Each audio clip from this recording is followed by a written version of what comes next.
A brief history of Maqhad al-Islami, an Islamic school in Asab. For over half of a century, the Islamic school in Asab has been a bedrock of Afar education and a fixture of Afar self-sufficiency. The school was not particularly large, nor did it have the capacity to address all the educational needs of the Afar community. But it was unique in a sense. This was one of the first Afar-driven initiatives for self-education and empowerment to address the need of the community. The setting up of the foundation for Afar education was an especially proud moment for those who had the vision to emancipate the Afar people economically, socially, politically, and spiritually. Those Afar traditional elders have seen what it meant to be colonized and had a vision that an Afar child is as important as any other child, and if given the chance, had the potential to be a successful and productive leader of their respective community. Education in Eritrea during the 1960s was reserved for the privileged few, and it was particularly difficult for Afar families to send their children to school. It was also the time when nation-states in Africa emerged from their colonial past and begin their path towards development. With an end to the Italian and British rule, the Afar nation of Denkalia now controlled the autonomous function of Danacalia. From the tip of Massawa to the tip of Djibouti borders near Raheda, the coastline towns and villages were flourishing with indigenous fishing communities. The Afar also enjoyed reciprocal trade relationships with neighboring nations in the region like Ethiopia and Djibouti, and unhindered access across the Red Sea with Arabian countries like Yemen and Saudi Arabia. One of those thriving indigenous economies has been the indigenous salt mining economy in Makaka town near Asab. The Afar salt mining economy and its leadership made sure the education system by the Afar for the Afar needs to be part of their successful business initiative. They realized the Afar families from the rural Denkalia could not get access to education as in another part of the country, so they established education programs, boarding school and Islamic centers. Two of the signature of the achievements the education programs established by the Afar business leadership from Makaka was the establishment of Dekalia boarding school in Asab. This boarding school hosted underprivileged Afar youth throughout Denkalia and beyond. Through the Asab boarding forms were funded by the Afar entrepreneurs. For decades, hundreds of Afar students were able to graduate and be productive members of their societies. The other significant achievement made by the Afar business leadership was its contribution to building one of the first Islamic schools in Asab. The Maqhad Aldiini al-Islami was built in 1970 by traditional Afar leadership. Throughout the years, these Afar traditional elders made sure a percentage of profit on every bag of salt sold was put aside to address the needs of Afar students in the country. Some of these profits even went to support students in al-Hadeda in Yemen to cover the cost of Afar student there. These Afar elders were unique visionaries of their time. Unfortunately, with the independence of Eritrea in 1991, the Afar businesses were confiscated and the autonomous functions of Afar were taken away by the Eritrean regime. Tens of thousands of Afar, including those young Afar student generations, have either fled the country or imprisoned without a trace. Following a series of United Nations investigations, the Eritrean regime has been found guilty of ethnic persecution and crimes against humanity against the Afar in Eritrea. As part of its ethnic cleansing and persecution programs to remove the Afar from strategic coastal towns and villages of Denkalia, the Eritrea regime has deliberately destroyed not only the Afar economic backbone and self-sufficiency but also systematically destroyed the Afar customary law and the Afar traditional leadership.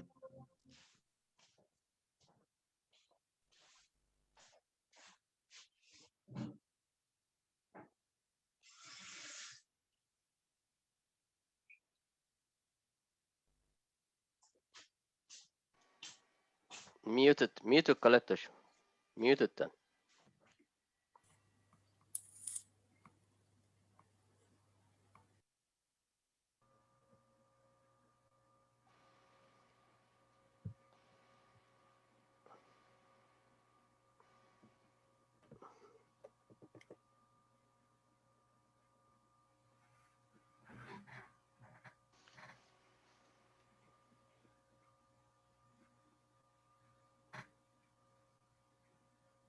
ميوتك يشكل شفا.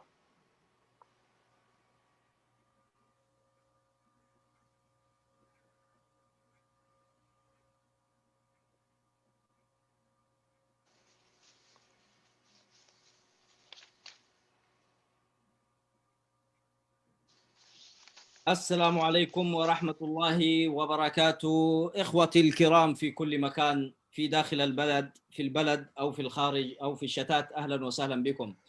أخواتنا الكرام، لدينا أمسية هذا اليوم حول المعهد الإسلامي، المعهد الديني الإسلامي في عسب، الذي تم إغلاقه قبل العيد وفي أواخر رمضان في مدينة عسب بدنكاليا الواقعة في إريتريا. إخوتي الكرام، لدينا نخبة من الوطنيين الإريتريين من عدة شرائح المجتمع حول الحديث في هذا الحدث، وليس فقط في ما حصل في عصب ومن إغلاق لهذا المعهد، وإنما ما يحصل من اضطهاد ديني، وهذا ليس المرة الأولى. فقد بدأت هذه الظواهر والخناق الديني يظهر في النظام منذ بواكيره. ما حصل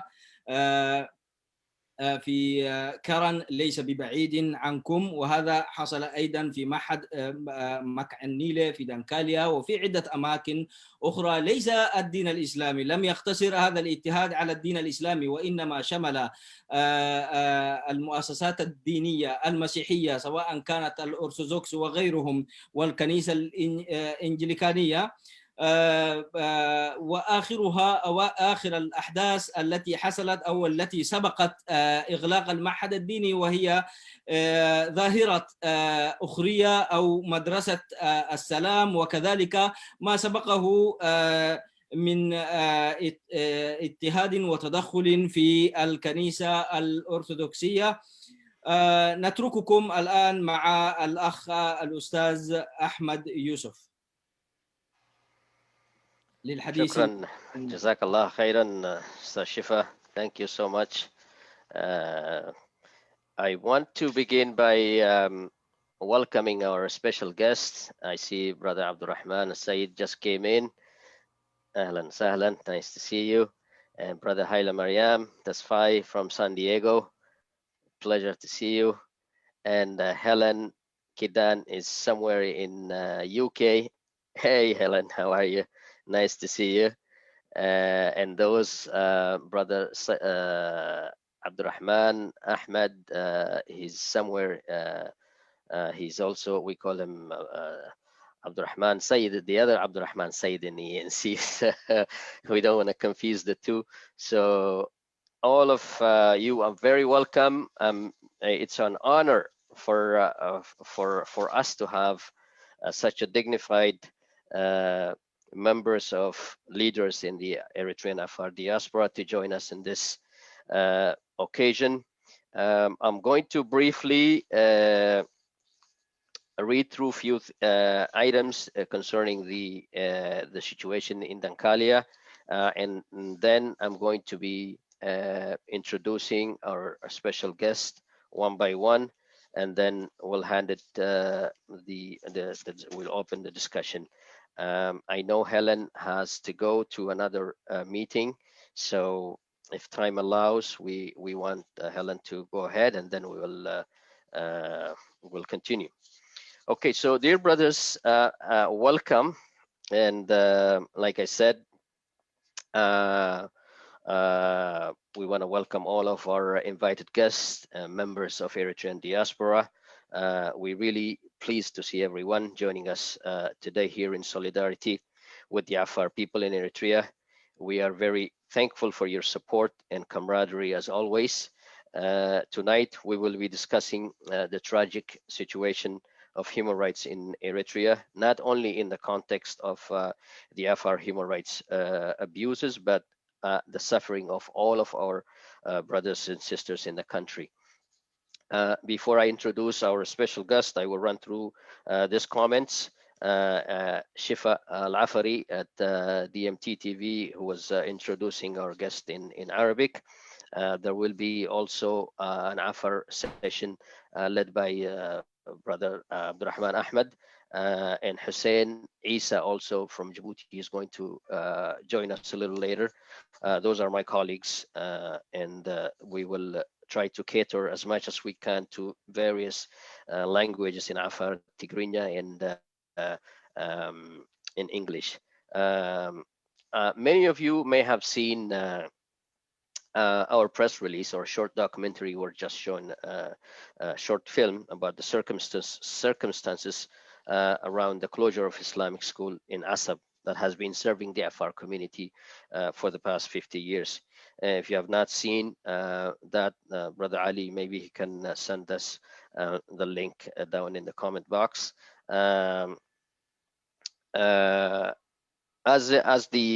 our press release read, on May 11, 2021, during Eid al-Fitr, the Eritrean security agents came to school administration of Maqhad al-Aldiini al-islami in Asab in order to close its doors.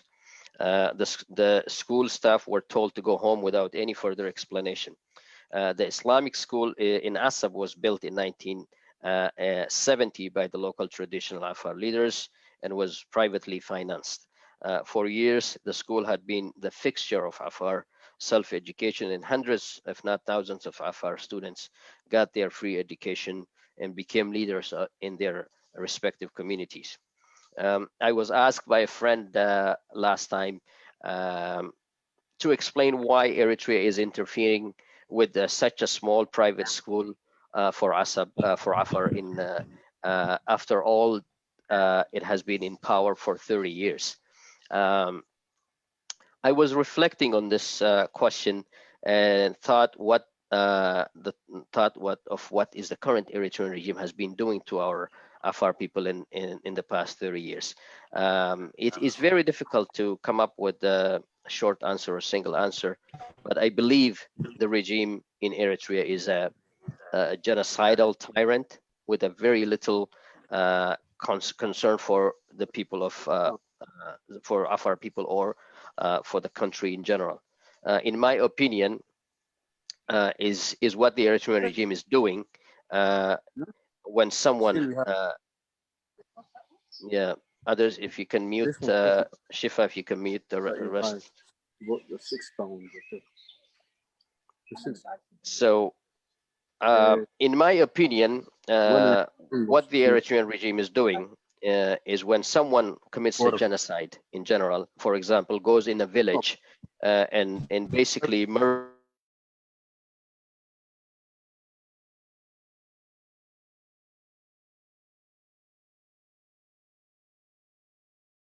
Ahmed, you are muted. We can't hear you.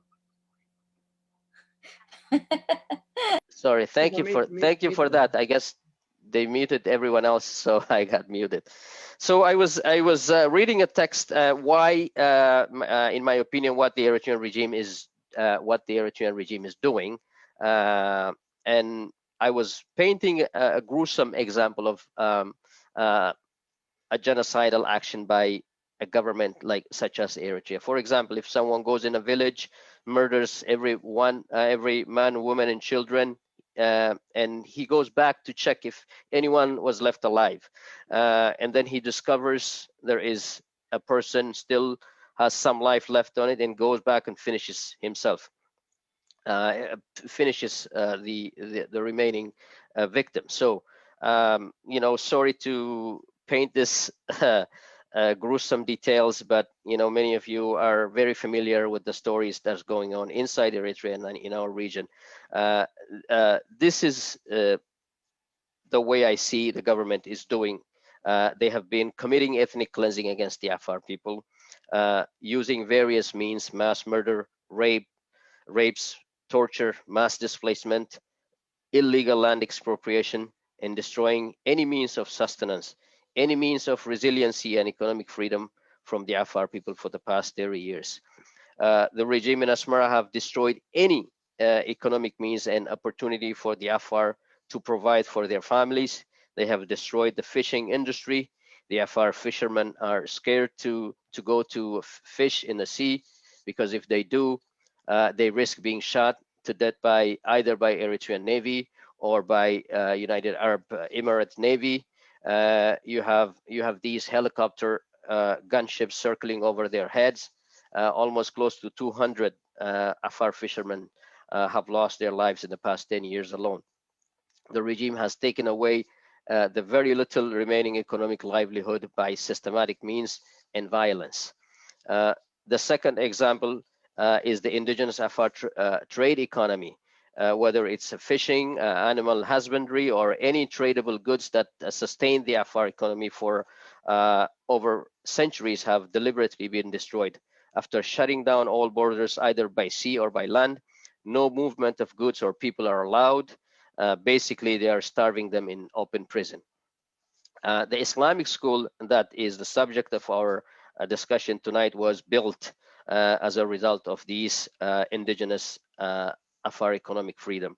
The Afar enjoyed very successful salt economy in Dankalia for many years prior to Eritrean independence. The salt economy provided the Afar economic freedom. They built schools. They look after the well-being of their communities financially and culturally. Now the government has destroyed all of the Afar salt economy. They have built almost paved the asphalt field with asphalt road. I mean the salt field with asphalt roads. Military based have been installed in traditional Afar territory. Essentially, the government's plan is to take away any means for Afar to do for themselves, so they can be driven out, if not by violence, by impoverishing them, by starving them economically, by taking away their ethnic, cultural, religious identity. You now have well over 100 Afar refugees living just in Ethiopia alone. The Eritrean regime very well knows that if the people were left alone to freely provide for themselves, if the people were free to move from place to place, to obviously people will demand their democratic rights and be part of nation building process. And this is what the Eritrean regime is being obstacle for the people to do for themselves. So the government is putting in place these systematic policies of ethnic cleansing, severe economic marginalization, displacement strategies. This way, the population stays powerless and impoverished. To answer my friend's question, this is what I think the government of Eritrea is doing when it's closing a tiny privately owned school, when it pulls a fishing boat, from a small fishing boat from a family of 5, and when it's taken away a far south field from a family, selling it to foreign governments and corporations. You have seen the way the government is boasting about the Koluli Parash mining in Eritrea, calling it a game changer in Africa. They have taken the massive land from the Afar traditional territory. They have displaced them, thousands of Afar people. They have, the Afar have complained against these Eritrean actions, Eritrean government actions, the United Nations, but yet have not received a single cent from the compensation for the compensation of their losing their territories. What we are doing here tonight, brothers and sisters, we are sending a strong message to Eritrean regime that your generals, your Hagrawi Dahninet, whatever you think you're intimidating those helpless Eritrean citizens, we are here united, regardless of our ethnicity, regardless of our religion, or from what areas we're coming from. We are united as one Eritreans here tonight.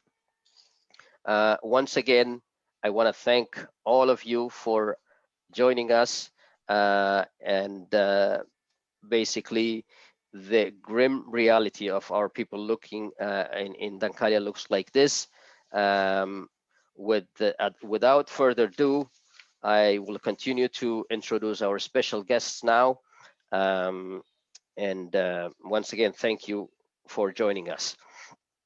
By the way, I think Shifa is broadcasting this to Afar everywhere in the diaspora and back home in Dankalia Media, TV, Facebook, live, I guess. First of all, I would like to introduce my brother and a dear friend to Afar people, Abdurrahman Saeed Bo Hashim. He is a defender of human rights and political rights, born and raised in a multicultural and multi-ethnic and multilinguistic family speaking Arabic, Tigray, Tigrinya. Later on, he added Amharic and English. Graduated in Social Science International Relations with BA honors and master's degree in comparative federalism, combined with conflict resolution. He has been human rights and political rights activist for the last 30 years. Abdurrahman believes the two rights are intertwined and that they should be the main rallying theme for the pro-democracy struggle in Eritrea. Achieving both potentially leads to just and democratic society. He is frequent contributor to Eritrean opposition and international media as a political analyst and campaigner. He has given countless interviews on Eritrean and African affairs in Amharic, in English, in Arabic, to well-established media outlets such as the BBC, the Al Jazeera, English, and in English and Arabic, also on VOA, Tigrinya, Deutsche Welle, and in Amharic as well. He was the spokesperson for Brussels International Conference on Eritrea on the Horn of Africa, held in November 2009. Abdurrahman's political interest includes federalism as conflict management, resolution tool as well as a system of governance for pluralistic society in Horn of Africa Confederation and economic integration, women empowerment and leadership in the public sphere. Thank you very much, Brother Abdurrahman, for joining us. It's a pleasure to have you. We then have Helen Kidan from Eritrean Movement for Democracy and Human Rights in Eritrea. Helen studied BA Politics and Third World Studies. She then proceeded to her MA in International Relations. In 1998, she co-founded Horn Human Rights in 1998 at the start of the border conflict between Ethiopia and Eritrea. She co-founded Eritrean Youth in the UK, EYUK in 2003, and it continued to operate until 2010. Helen then joined the Eritrean Movement for Democracy and Human Rights, EMDHR, in 2014, and then became an executive member in 2015. She is also a member of the Network of Eritrean Women, NEW, and Eritrea Focus, which are based in an UK-based organization.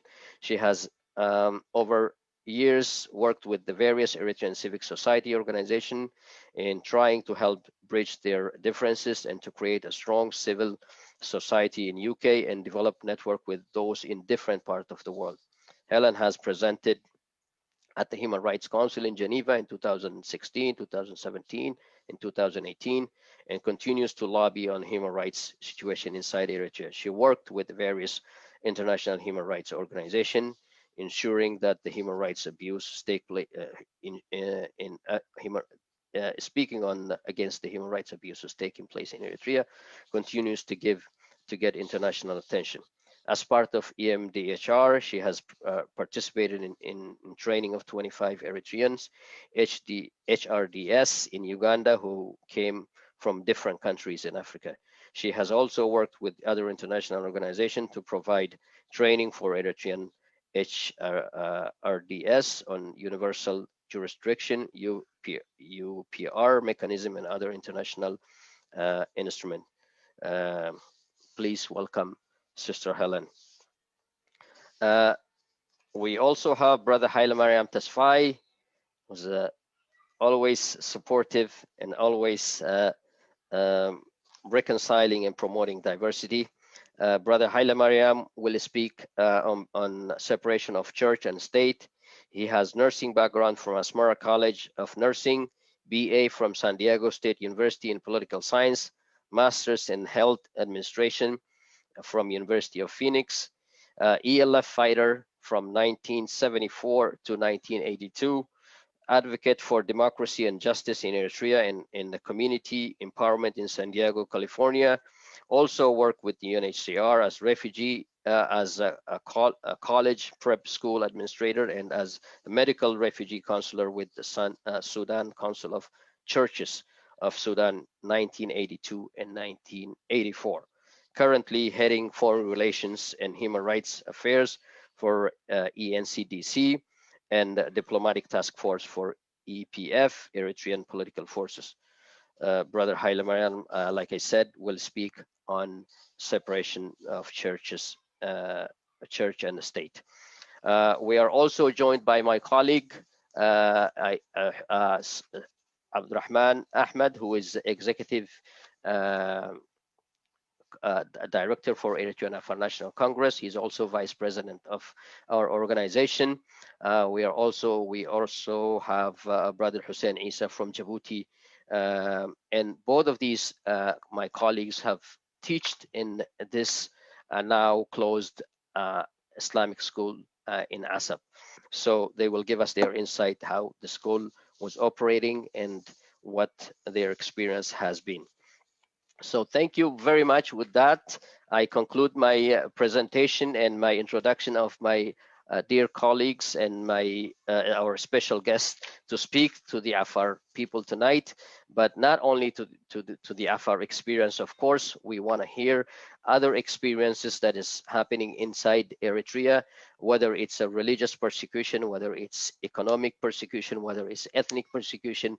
We are here to speak about that and find a solution how we can mobilize our people to act in unison so we can get rid of this tyrannical system in Eritrea. So thank you very much. I will now give the floor to our brother Abdurrahman Saeed from the UK, and then followed by Helen. Hopefully your time's still okay. And then we will have Haile Mariam follow Helen. And thank you very much for listening. Brother Abdurrahman Saeed, welcome. Bismillah ar-Rahman ar-Rahim. Thank you, Brother Ahmed, and everyone who is involved in organizing and participating in this very important session, which has been organized in a very short notice because the situation is quite urgent in Asab, and it deserves our attention so we can be the voice for those who are voiceless today. Now, I am interested in what goes on in the whole of Eritrea and the Horn of Africa because it's all intertwined. But I'm also very strongly married to supporting the Afar cause. And when I say the Afar, is the Afar nation, the entire Afar nation, because the persecution faced in Eritrea is also reflected on the other side of the borders between Eritrea and Ethiopia and Eritrea and Djibouti. So unless we try to look into this holistic picture of our nations, great dear nation of Afar, then we won't be able to understand and also find a resolution to the individual problems in each of these Horn of African countries, that is Eritrea, Ethiopia, and Djibouti. The second reason is I was 1 year old when I lived in Asab. So obviously that is a long time ago, and I wouldn't be able to remember anything about my living in Asab. But for some reason, my long-term memory happens to be very strong. So I remember I was sick in Asab because of the heat. I came from relatively cooler areas of Eritrea, which is around Karan and Asmara. So moving to Asab was completely a different climate. And I was operated on when I was still 1 year old. And somehow I do remember that incident, people talking like by my bed about my situation and how it's improving. And then I was sent back to the higher lands of Eritrea. But that left some marks in my emotional memory, but also physical memory. I still have that scar from the operation I had in Asab. That's the medical operation. The other issue related to that is the best friend of my father, Allah yarhamhum jami'an, was also an Afari man, a great patriotic person. Maybe I don't mind mentioning his name, Ragi Shehem, Allah yarhamu. And the closeness of the friendship between my father and Mr. Ragi Shehem was so strong that Ragi Shehem ended up marrying someone from our part of Eritrea. So there is that intermarriage as well with my Afar community and society, and therefore I have Afari cousins. But above all these issues, which is quite personal, some may say, politically, I would not be a human rights activist or someone with interest in human rights without really paying attention to the plight of our Afar nation, both in Eritrea and outside Eritrea, but mainly for us, because we are Eritreans, we may talk for today about the issue of Asab and Eritrea. The suffering of our community in Afar is slightly different. Of course, the entire people of Eritrea are suffering under the current regime, but theirs it's even worse because there is no access to information about them. There is no access, even geographical or any other means, to understand the plight our people in Dankalia or southern Red Sea regions suffer from. The region in the last few years has already become a militarized zone, and the livelihood of our Afari community has already been attacked twice in two ways. The first one is by the regime that has been trying to deprive them of their livelihood. I'm not talking here about just trade or anything, livelihood. Livelihood means people do things to live on, not to make profit or anything, just to live on, to survive. That's what our Afari people have been deprived of. Yes, economically, part of the regime's methods to subjugate the population was to deprive them of a means of production, of a means of livelihood across the country. But in Eritrea and the Dankalia region, the only means, almost like it's very limited to fisheries and salt mining. And those two have been taken away from our Afari community. And the second way is the militarization of the zone made the life even worse than it has already been. And the worseness of this situation now was the invitation of a foreign force or foreign governments to settle there, to set up military bases, and then to wage war across the sea on the other side in Yemen, where everything that moves around that area became a military target. So our Afar people were also victims, call it collateral damage or call it whatever you may, but they were victims of this conflict, not only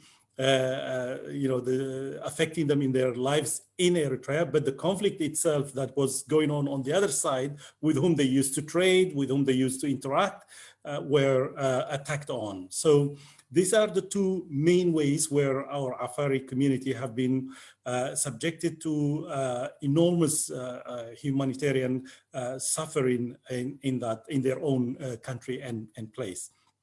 Now, the government does not stop on the human rights abuses, especially the individual or the group and the cultural and the economic side of things, but also they look at other ways, systematically trying to deprive people in Eritrea of access to education, access to cultural enrichment within the country. Of course, they manage it to control the spread of internet and access to information from outside the world, from across the globe, by limiting internet to only about 3 to 4. Yeah. Okay. I think I was disrupted by the recording messages and things. But anyway, now, access to education is very important. It's one of the main human rights in any country, in any society. Now, to deprive people of access to education, it means you're trying to kill them over the long term, to kill them of any survival in the long run.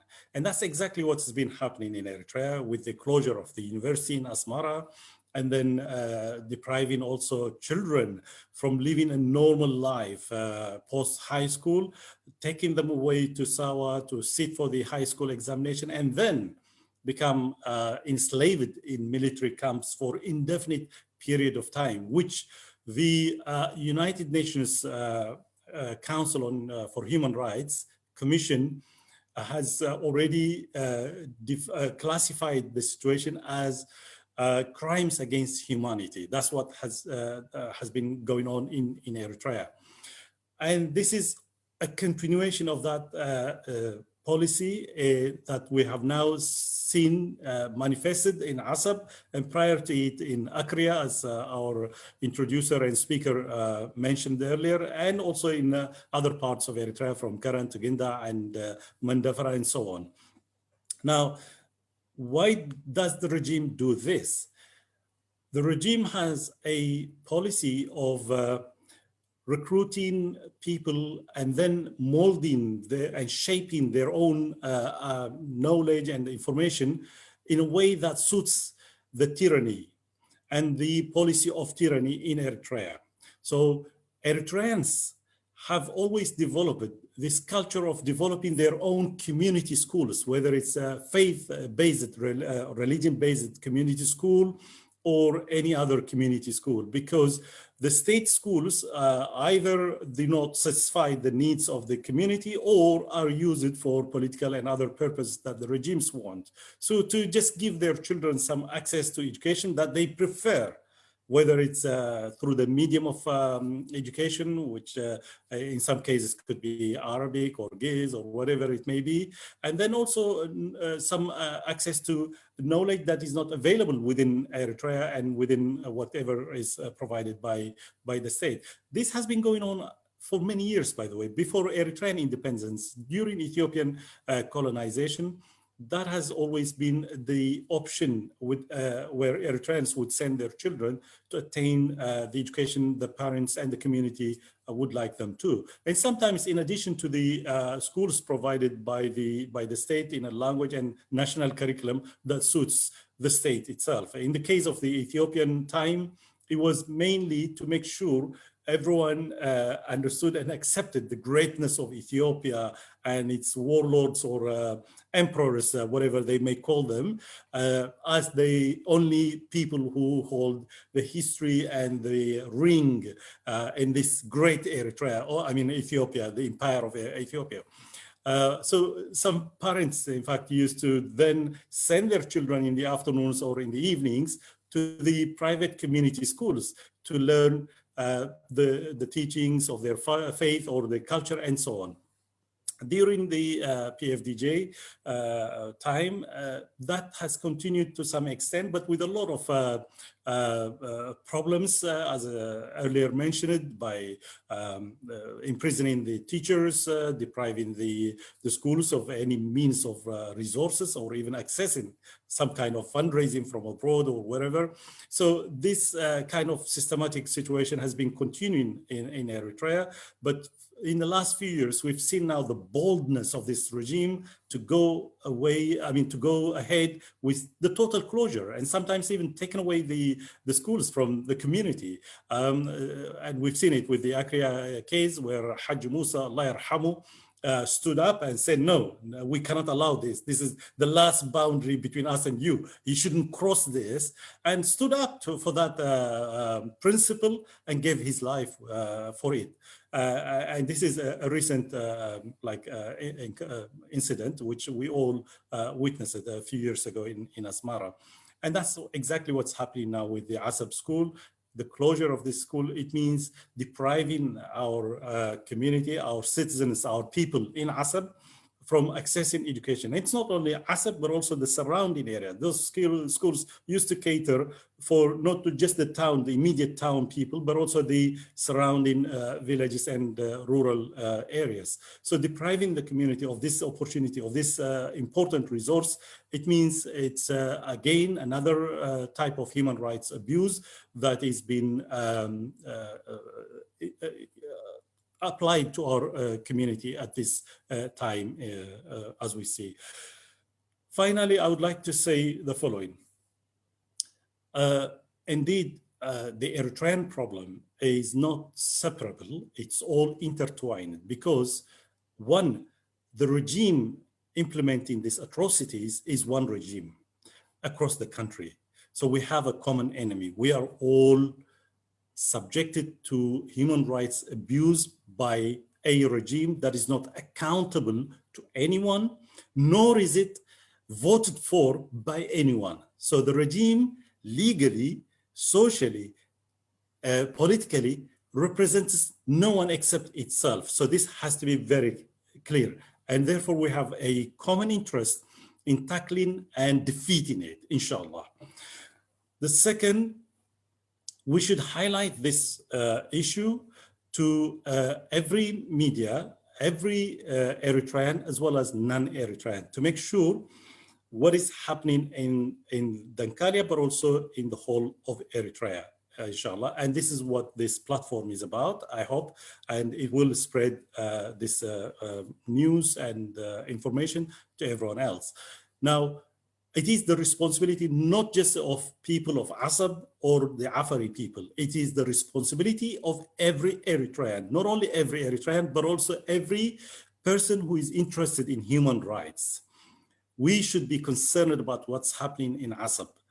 And therefore, we have to raise our voices and make sure those who are committing crimes against our people in Asab and elsewhere in Eritrea are held accountable. They're not left alone to enjoy the atrocities they're committing against our people, at least. And this is, as our prophet says, ad'aful iman. You know, the least we can do is to raise our voices and to say, no, we do not accept this. And we should say that in all of our Eritrean languages, in all of our Eritrean cultures, and so on. This is the second issue. The third one, we should also protect the issue from being used for any unholy purposes, to undermine its significance and importance. There are sometimes people who may want to trade on the suffering of others, and we should make sure, as part of our protection, as part of our struggle for our rights, we should not allow our issues to be hijacked for any unholy purposes. We should always maintain that this is a very important and pure human rights issue. It's a pure citizens' rights issue. It's a pure right to access to education, to cultural and otherwise. And therefore, we should raise it within this context and also within the Eritrean bigger context, inshallah. With this, I will conclude and thank you for listening and giving me also this opportunity to say and share with you a few words and on my own personal and also activist experience. Jazakumullah khair, and thank you very much. Assalamu alaikum. Thank you very much, Ustad Abdurrahman, as always, very astute and very comprehensible in the backgrounds of all Eritrean issues, and we really appreciate your giving us this opportunity to speak with everyone. Now I would like to welcome Helen Kidan. Helen, floor is yours. your mic, unmute your mic, please. Sorry. Thank you very much, Ahmed, for inviting me to talk on this platform. Yeah, like I said, like you already knew, I've got another meeting. There was a lot of good points that Abdurrahman raised, so I will try not to repeat them because I think he's really given a strong voice to things that he said. The human rights issue in Eritrea was documented, highlighted in 2016 as what is being committed is crimes against humanity.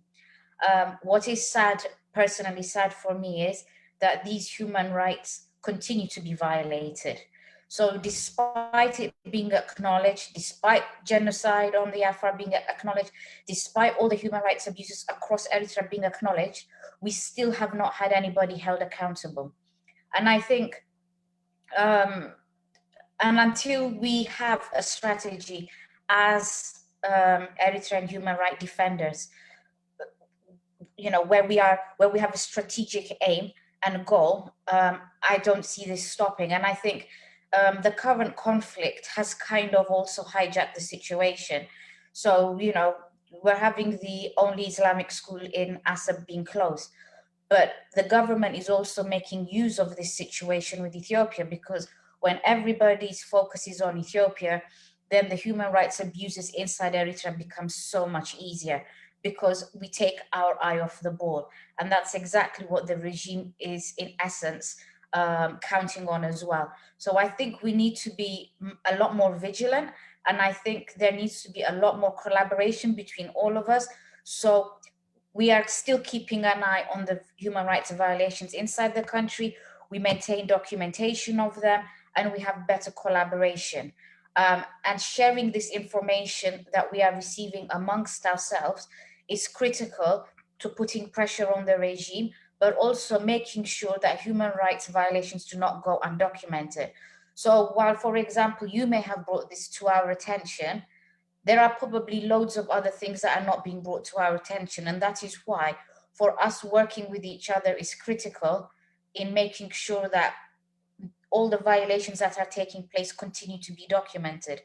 And, the current situation is tragic, what's happening in Ethiopia, Eritrean troops being brought there. But the issue is not only that. And I think this, this issue that you've brought today of the closure of the school in Assa clearly signifies exactly what is happening inside the country. So I think with all the things that are happening within the Dankalia, within other parts of Eritrea, I think there are factors that we need to understand. One, the issue is there is no law and order in the country. Two, the people are being starved inside the country, including in Dankalia, where there is systematic, human rights abuses and violations taking place. So the issue then is, I think we need, as the Eritrean opposition, as human rights defenders, we need to think outside of the box and say to ourselves, truly and honestly, why is this still happening, and what can we do to change this happening? So whilst all the lobbying towards international organizations is key, I think also we need to change the way that we work. We need to change the way that we think, and really think, what is it that we haven't done before that we can all come together and do now to ensure that we see the change that we want to see, So I think, while I won't be able to stay for the rest of the session, I would like feedback and, clear guidelines, clear aims, clear objectives, and a clear strategy moving forward to say to ourselves, what can we actually do? What can we achieve? I know we all have limited resources, but this has to stop. And I think we as Eritreans really need to, to really voice our frustrations, our anger, and say, we are not taking any more of this anymore. And I think sometimes we don't voice it enough, but it's not only that we don't voice it enough, we don't voice it as a united front. And I think what Abdurrahman earlier on said is, we shouldn't let our our issues be hijacked by anyone. And I think that is key, because that's what we have seen time and time again.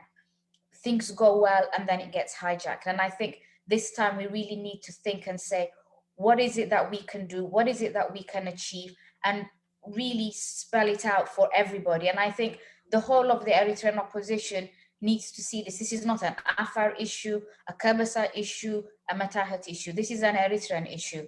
And it's an issue that affects each and every one of us, because as long as one person's human rights is being violated, it's the human rights of all Eritreans being violated. Because if yours are violated today, mine will be violated tomorrow. So I think I wish you a very successful meeting. And I hope there will be clear strategies coming forward that we can all work on. And I think as Eritreans, we really need to think outside the box and say, what is it that we need to do to really bring change on the ground for our brothers and sisters inside Eritrea? We're all in our warm houses, they're not. And I think that's where the key is. We need to change our mindset, and we need to change how we're working, because if we don't change that, we are not going to see the change that we need. So, thank you for giving me the platform to talk. And as you know, and we will continue fighting for human rights abuses throughout Eritrea, wherever they happen. And I think, thank you for opening this platform. It needs to be continuous. We need to continually be having this discussion and really firm up our plan. So God willing, let's hope that we will achieve our aim soon. And thank you for everything. Thank you. Bye-bye. Thank you so much, Sister Helen. Really appreciate your presentation and your solidarity as usual, as always, appreciate it. And I know you have to go, and please feel free if you have to go, and we'll catch up on what we should do together as a team going forward, and we'll keep you posted. Thank you very much. Thank you. Thank you, Helen, again. Appreciate it. Now to Brother Haile Mariam Tesfaye from San Diego. Over to you, brother.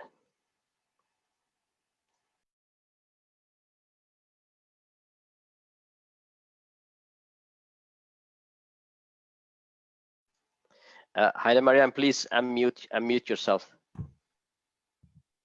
Thank you, Brother Ahmed, for inviting me, and thank you for the Afar National Congress to alert us on this event.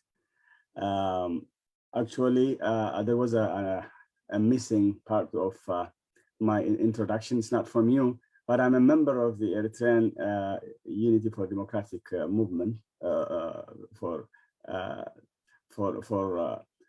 EUDC. So I'm a member of a political organization, and we. My apologies. No. It's fine. It's a little part of it, but you know, it starts there.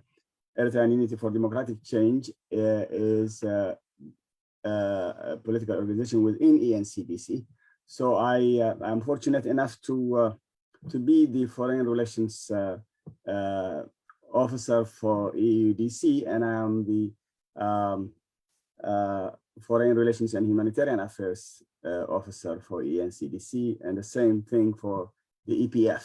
So this will be a very good opportunity to represent all aspects of our political aspirations. And I'm happy to join your platform. I will only be introducing the idea of separation of church and state, or separation of the state and religion, because we have mosques also. When we say church, it's in the Western democracy belief that there is only church, but we also have to say separation of state and religion. So we strongly believe that there should be a separation of church and religion in Eritrea, because division in religion in Eritrea is deleterious. It's very, very dangerous if we get divided among that sect, because it's huge on both sides. And I was less prepared than anybody, maybe because I was inviting a gentleman, Dr. Athanasius Gabrab, who is head of the Holy Trinity Church of Cincinnati, Ohio, and he's been invited to Awasa, and that was his first exposure to oppose the government of Eritrea, and he was really thrilled to be there. And he said, I won against the fear. You know, I feared the government for a long time. I feared every authority, but this is the time of relief for me. And this is what I want to say. That's what he said in the Awasa platform. And he was really supportive of your platform here. He was going to come, but he has a church session. He leads a prayer service in Ohio at this hour on Sundays. And he said he will be with you anytime, anywhere. And he's so devastated by what happened to this Islamic school. And he said, my apologies. He tried to send a deacon, a diakon, but unfortunately he was not able. Finally, I said, let me say something. And then I'm here. But this also opens an international platform. It's broadcast in English. I'm not usually exposed to, because I have so many internal affairs between my organization, ENCDC, and my life is there. But it's about time that we also come out, because we feel we are more united as Eritreans at this time to say, or to speak with one mouthpiece instead of, disintegrated. That created the whole problem with us. We're so saddened that this Islamic school is closed, because we all started our schooling in religious classes. I went to Abuna Tekla Haymanot of Hazhaz for 6 months, and that's where I started learning Hahu and my Besimab and Abuna Besamayat. So that is the leading moral ground for any human being to be human. So I am really delighted to be part of this and show our solidarity on my behalf, on my organizations, ENCDC, and the Eritrean political forces stand with you, and we strongly condemn this act. And it's very, very symbolic that this happens on the Eid al-Fitr ending and on our Independence Day. On our Independence Day, which means we send a signal, this is the last of you. You're not only Afaris, you're not Dankalis, you're not Eritreans, you're not your religion. That's it. And if that is the end of you, it's the end of everything. And we strongly condemn this. And we this is not only Isaias doing it. This is way beyond that. Think of the Emirates being in Assab and given the port of Assab for the coming 99 years. We've seen what they have done within this 4 or 5 years. They are even willing to participate in military elimination of a force in East Africa using their drones. So do you think they will be sympathetic to us when we move? No, this is against their national and financial interest, and they are going to act. So their presence there is not welcome, because it's not going to be for the national interest of the Afari people, and it's not going to be for the national interest of the Eritrean people, and it's not going to be for the national interest of the East African people. So basically, we have to send this message, and if they really want to any investments in Eritrea for the future, they have to think for the peaceful investment, not for this violent investment, which takes 200 Afari fishermen lives in only 4 years, along with the Eritrean Navy. And now they are also inviting through their cooperation, the Ethiopian Navy to the area. So back to the Islamic school. It has to be reopened. It has to be reopened. We have to send a message. It's not going to be until the political forces win, until the Eritrean people rise up and remove the regime. No, it has to be opened because it's their lifeline. It is where they get their energy, their spiritual power. So we have to send this message. And we have to warn also all the political forces in Eritrea. They have to stay out of this religious affairs or religious, using the religious aspect, like Abdurrahman said, to use this religious thing for unholy purposes. Both sides, from the enemy or from within, we really need to be very careful on how we handle issues. And this matters to us. And we really stand with the Afari people on this day. And we condemn in a strong sense that this is atrocious and very, very, very devastating for the Afari people. I can see the school, I can see the feeling, and then if this is closed, it's like the whole world is crumbling on them. And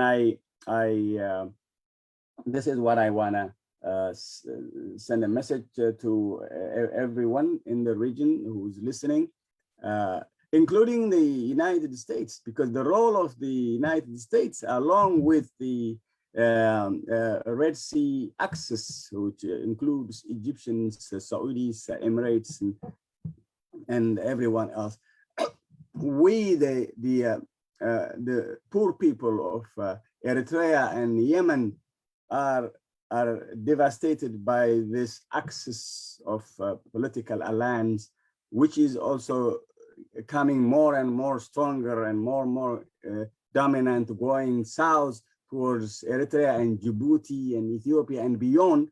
So we really fear that this can continue to dominate the political life of everybody. And we have no good experience from any invasion being slow or speedy.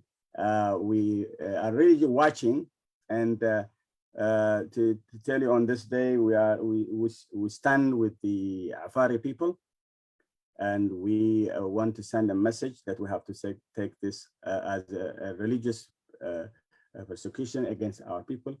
And then and not abuse it, but use it as a tool to alert our people. And then this will be their life for the future. It's not going to be an Eritrea without religion. We have to send this message.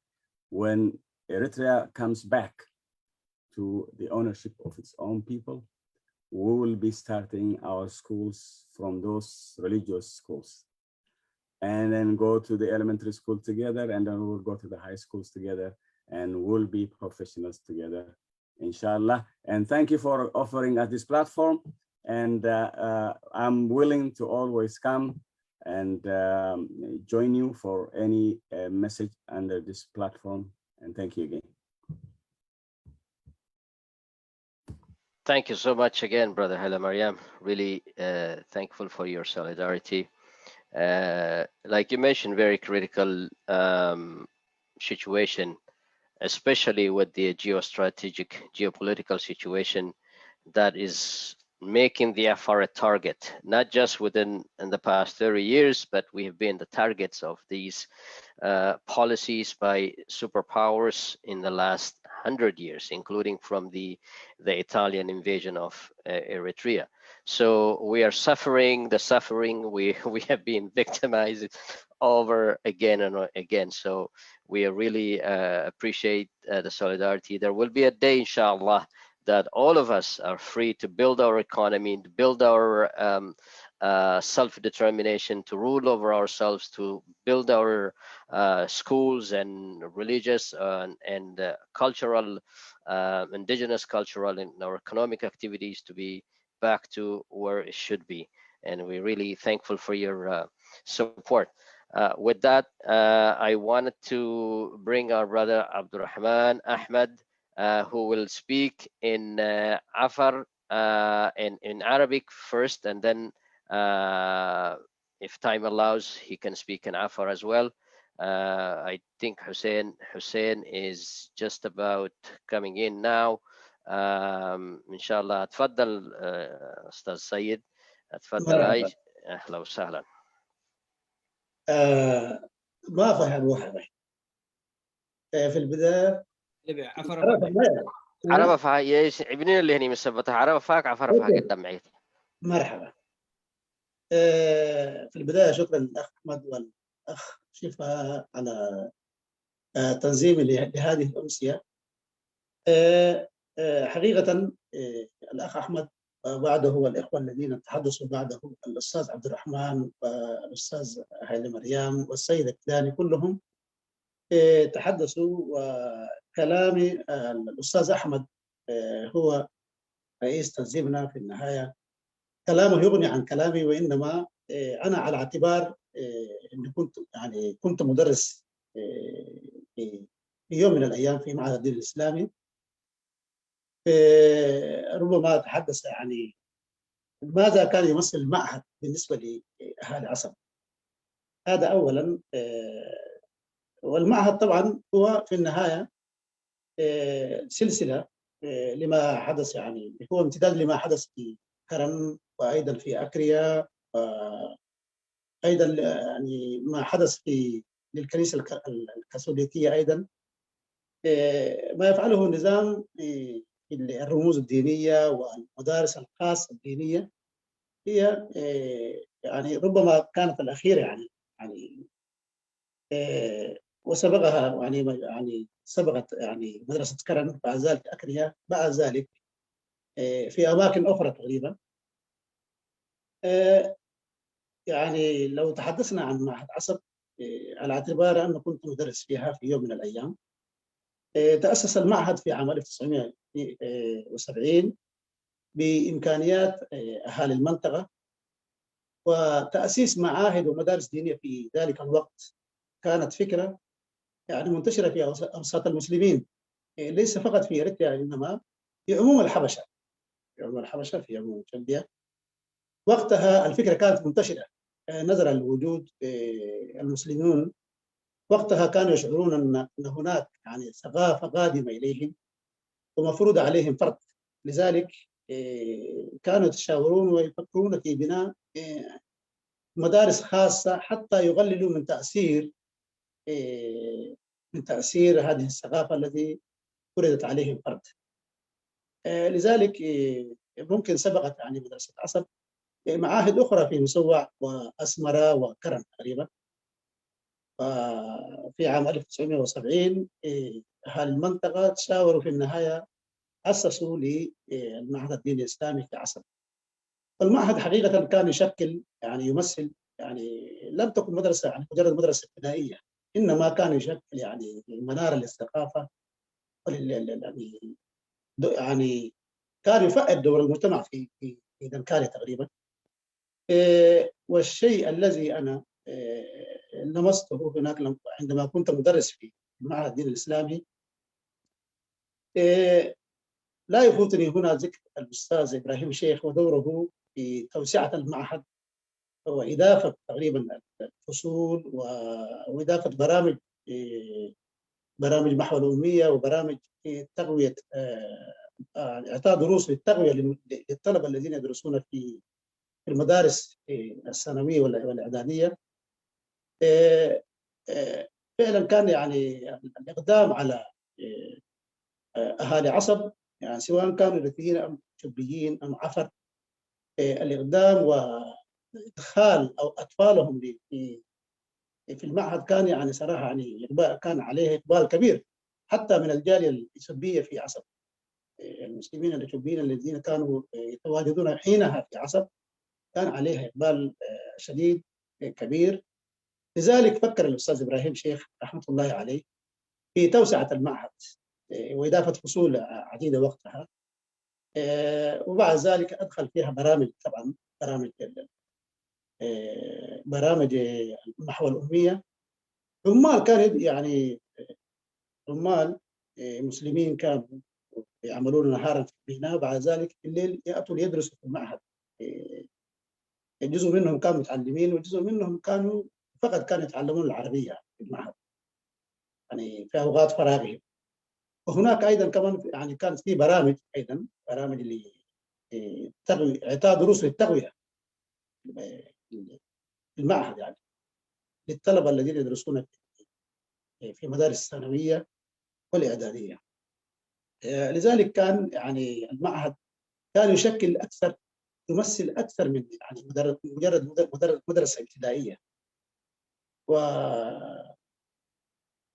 فكرنا حقيقة يعني لو نظرنا إلى المسألة يعني من باب إنه لماذا النظام يغلق المدارس الخاصة؟ يعني أين المشكلة إذا كان الأهالي إذا رأوا أن يربوا أولادهم حسب ما يرونه، حسب ما يتناسب مع عقيدتهم، ليس هناك مشكلة طبعا. المشكلة طبعا في فكر النظام.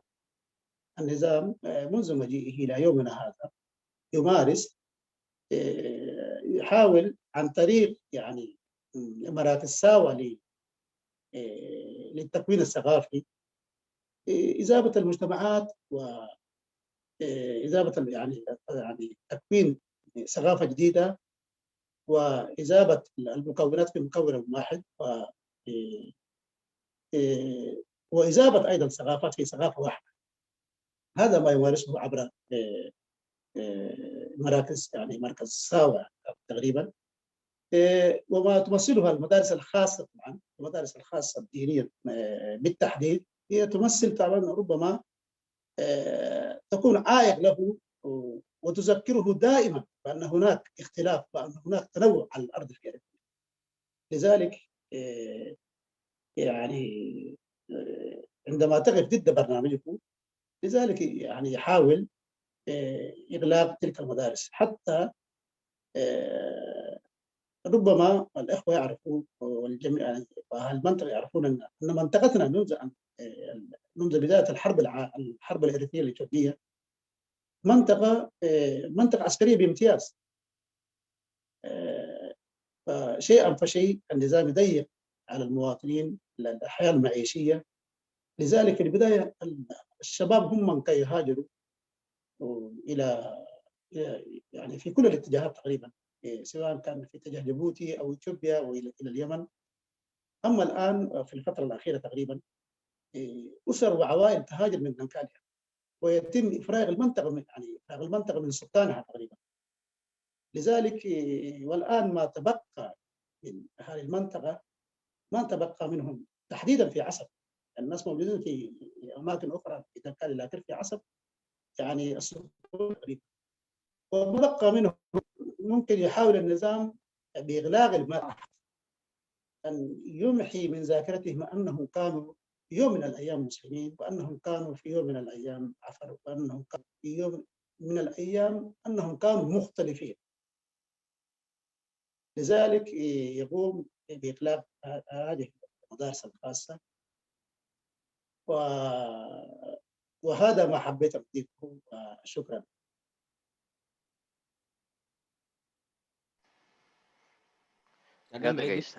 عفرفت كادو نهد دي حاجة هاي كادو تهتني بكي عفرتو بو كادو نيكا تتهتن هي. أوكي نبمع هاي عفرفها دهن كادو وأما هاد كهدي سيمي محاكتني مع هاد كهدي سيمي أنوني هدي بريس أقصد كني بسبتها مع هاد دي ساكو ونكله منقوك دي سيمي أنا مسلمين وساكو محبلو كذي بارو إمبراطور قبضت ديه مملكتك ديه وساق مسلميني يروك يتواتين الثقافة يا كن كناني بتوتان فدهتني يبدني وعدي مسلمين عامة الرجال اللي كده فكروا كريني أنها هي مدارس بحسانة بس حاجة ساكادو يعني حبس لينكي بصفة عامة دير دوت تكرر تكوك لينكي درساكه مع يعني معاهد يعني وهو يروك كن التماتات كناني كان حسابتها بينهن كانت تقولها وعدي مسلمين كيابه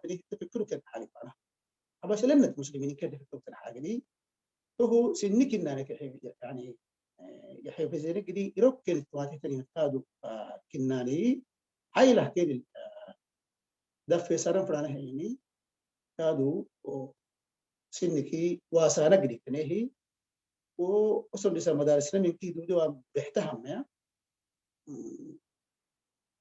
يعني عرب مثلها نصف العمى ولا العمى كله يعني هاي دقون كني ويا إن كما حد دقون دوده هيك يعني تكني هي أنا ملا معناه قليل هو بحسيني هم أنا كم هذا كنيه دي سيفم ألفي سقلب والكم الحيط أنا كنيه تو بعد كار السيفنمي بارو هدونا كنيه بارو هدونا يو وكلي عصبلو كنيه تو بعدي أنا الناس جهات ساق أنا هندي هدوة ترهمي حاسو بخير سلا ساق السيمة صار درجة اللي مريهم يا هندي جهات ساقو نجاي كذا دور اللي جت ترمي أستاذ إبراهيم رحمة الله عليه إبراهيم شيخ أبو بكر كنيه إبراهيم شيخ يسعى ممكنه دبكو مع هذا elementary school اللي برتانه اللي فترانه هنا بارو مرح كدن جاهلها راح كابه مانقوم تعبها نكنته إنك كي يسعى ممكنه نمي هكادو بر بري جمكلي برنامج اللي نكنه سيدو حكادو هاي سكول كي جنرال برتانه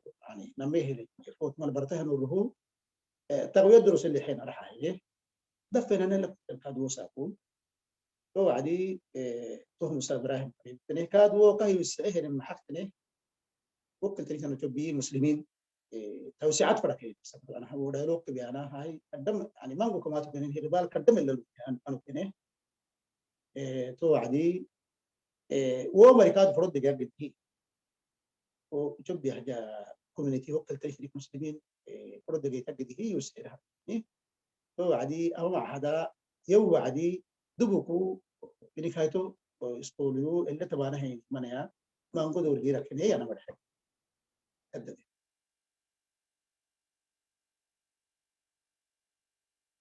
قد جيست سيد بارك الله فيك. حسين عيسى نيل هي نك نيو بك حسين كونا حيه عربة فح سيد اللي يدحبك وسعنا هند إن شاء الله. السلام عليكم ورحمة الله وبركاته. عليكم السلام ورحمة الله. أولا أنا حسين عيسى محمد أتحدث معكم من جيبوتي. حقيقة يعني لأنني متواجد في مكان كذا لا أستطيع أن أفتح الفيديو الآن لأني كنت في مسجد وخرجت منه الآن قبل قليل. سأضيف إلى الحديث إن شاء الله.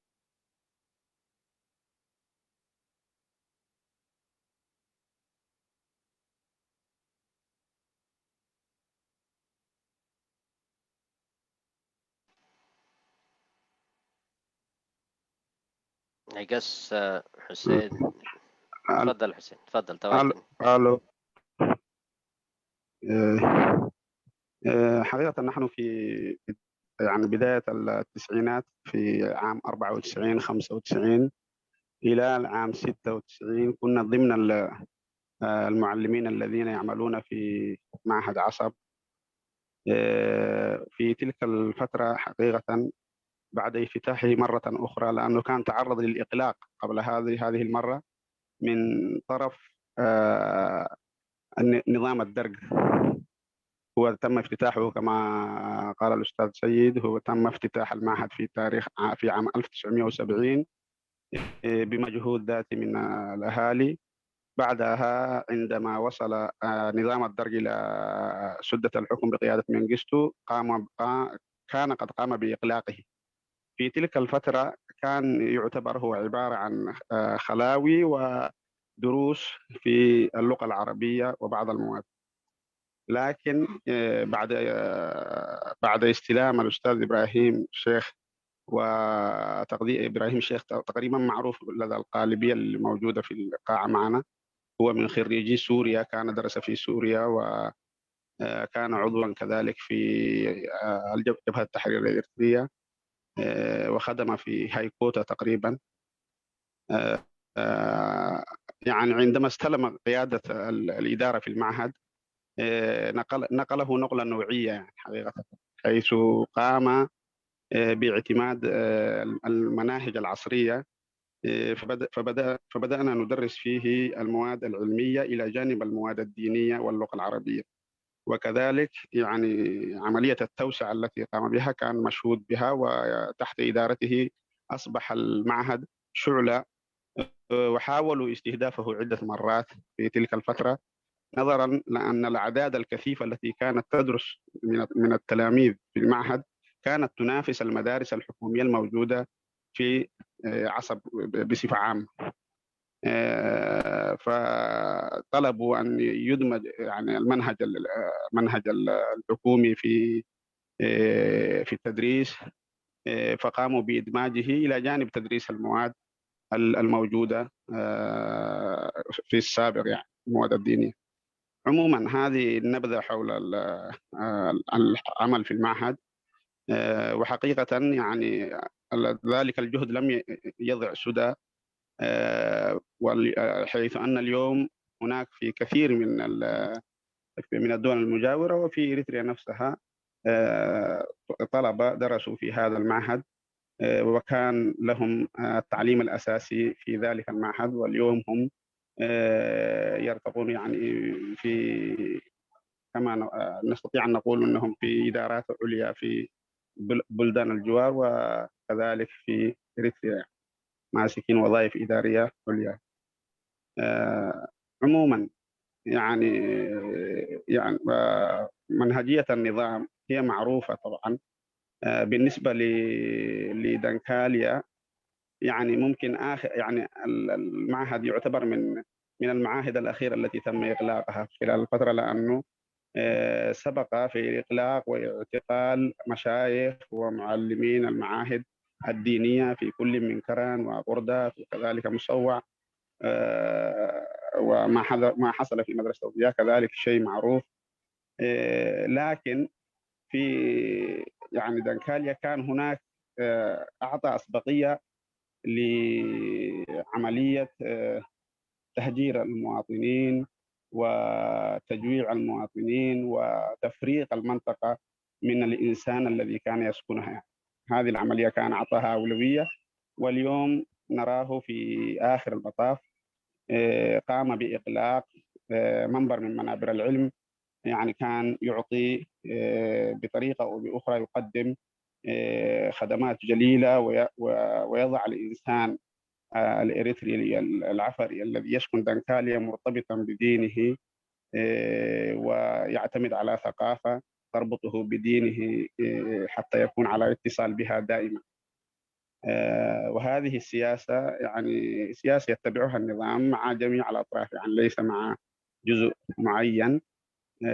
لكن اليوم نراه يختم بإغلاق هذا المعهد. وحقيقة كنا نحب أن نرى بعض الاحتجاجات من جانب الأهالي ومن جانب المواطنين الموجودين، لكن كلنا نعرف أن دنكاليا اليوم مفرقة من شعبها إلا من العجزة، الذي تم احتوائهم من بعض الشباب في العسكرية يعني كعسكري.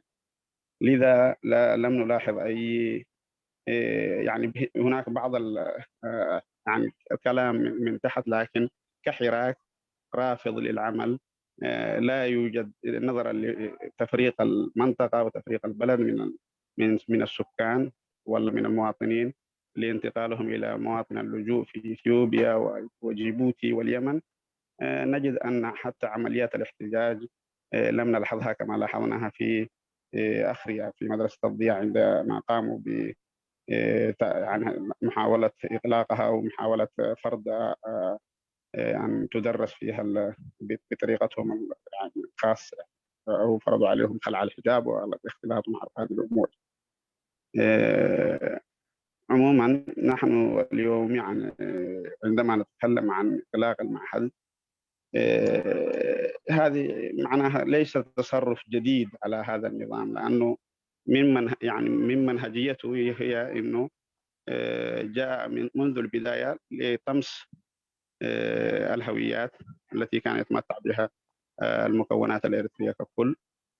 والمجتمع العفري مثله مثل المجتمعات المسلمة التي تقطن إريتريا هو مجتمع متمسك بدينه وعاداته وتقاليده بالفطرة. وكان المعهد هو يعني النواة الأساسية إلى جانب الخلاوي المنتشرة في جميع القرى والمدن الموجودة في دنكاليا،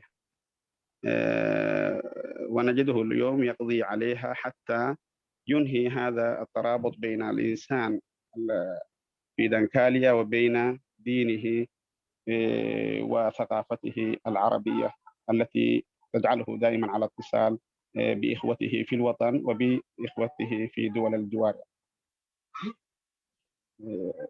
وشكرا. عفرفت يا ما يفضل يا أبوك سكتيني. الو دقيقة أبوك سكتيني بارك الله فيك. كدام مع أستاذ حسين كدام مع دس عفرفت لك تعبي ملي أكيدك أستاذ شفاء نهاية وأوي ديسكشن تحلق ده أستاذ عبد الرحمن سيد اللي هني اللي مريم اللي هني أنها يا بام فرهني أمريكا قبل يأهم معه أستاذ شفاء قلت بالسيسر وسينما قبل حقلي اللي نقده. تفضل أستاذ شفاء. مرحبا.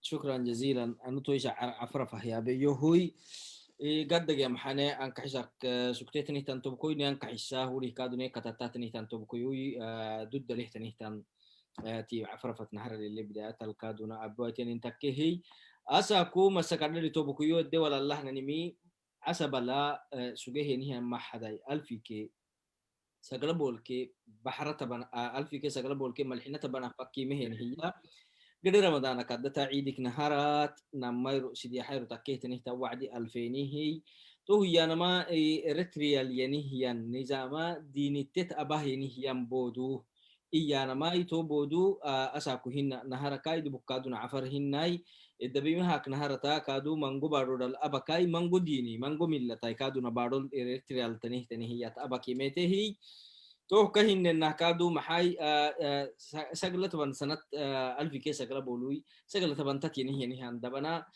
كرنال سكتة مدارسي كلا كادو مسوعاي كلا عفر بارو ركادونا مكعني لي تيعوي تو هي تلينكي سكتة مدارسي تو مدارسي وقتي ألف كي بيتني هي برسلي بڑا برسلي تنهتن جبدا بنا إدى سكاي تون الألف كي بيتني قحين هنكنا دبه هني سنام حسبت كاي هني هني ميروكتم بليتن هي كرنا العلم بسيه تو كلا كلا تكه تنمي ما كه تارجن إنها أخريال يكه هني هن حاجدي دبوكه إن إنها كادو دبوكو مسلمة محب النوريو كادونا مسيحيين التنه تنهتن تنباهيني هي مسيحيين كي كل مللات أرثوذكس دو كنيسة أبا سجيهيان أنطونيو سيو أبا أنطونيو سو سول حسبت كهاي تو سجى اعتراض بمسبتاي بارو كنيسة التامتة هي مرة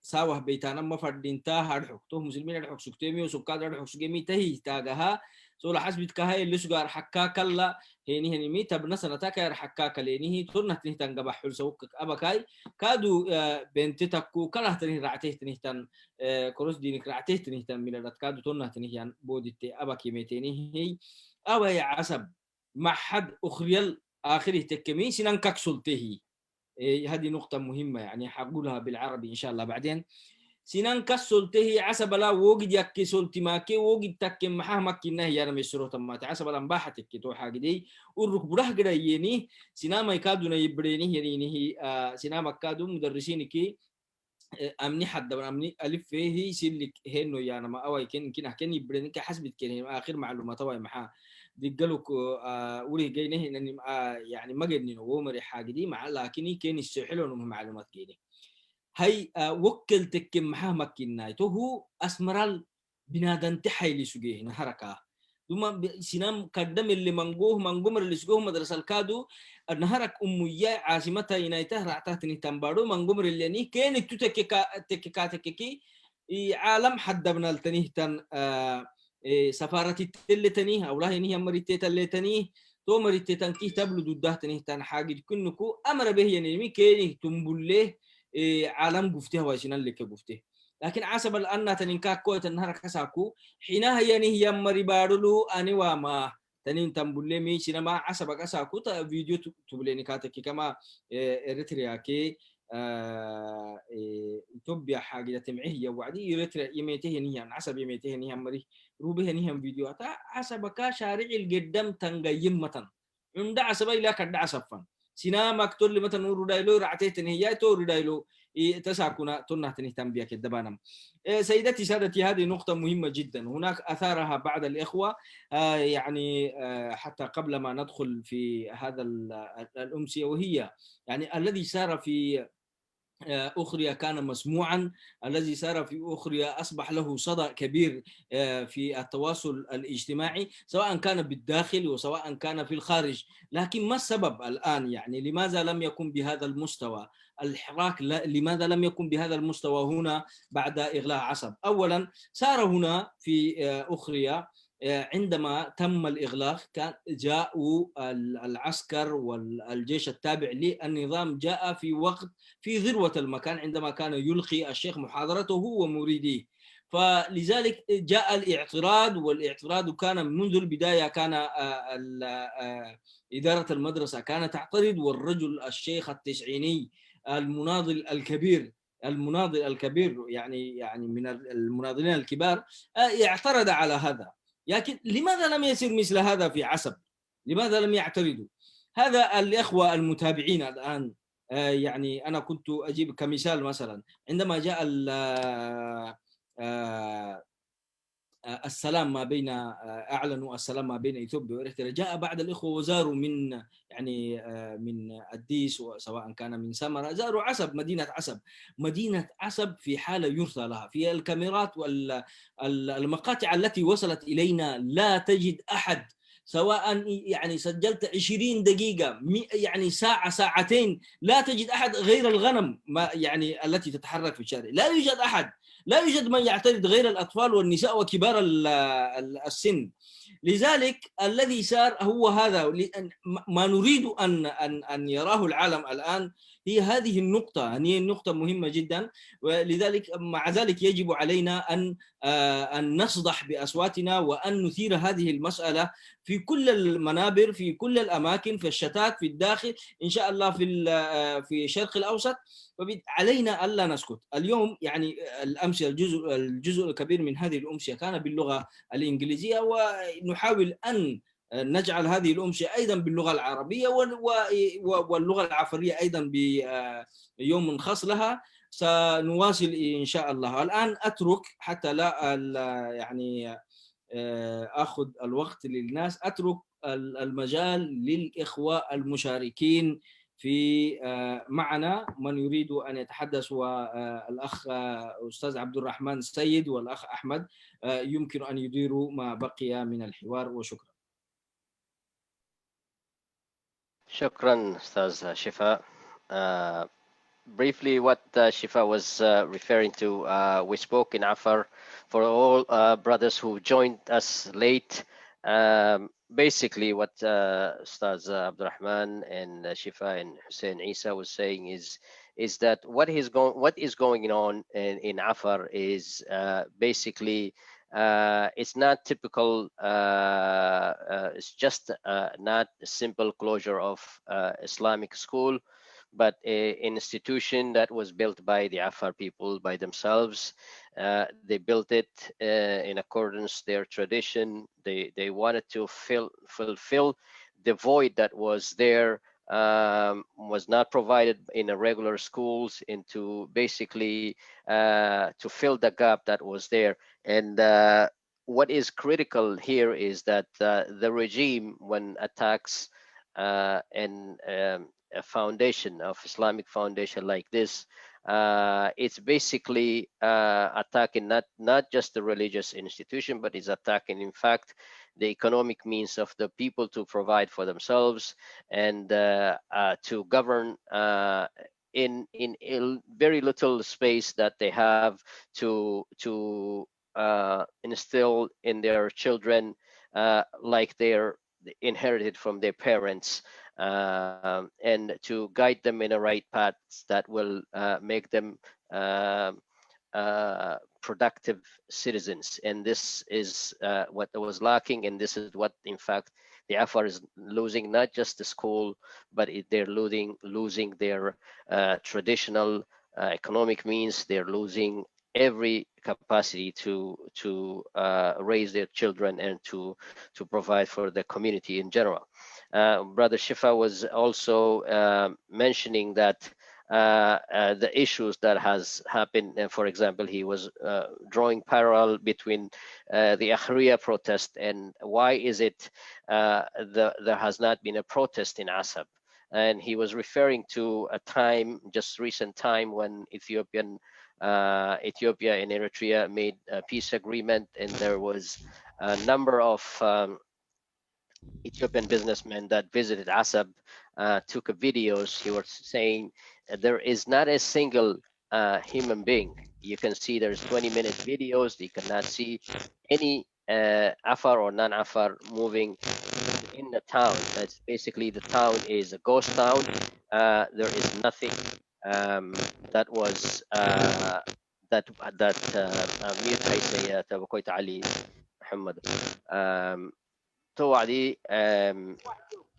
That's basically what is Shifa was saying. Was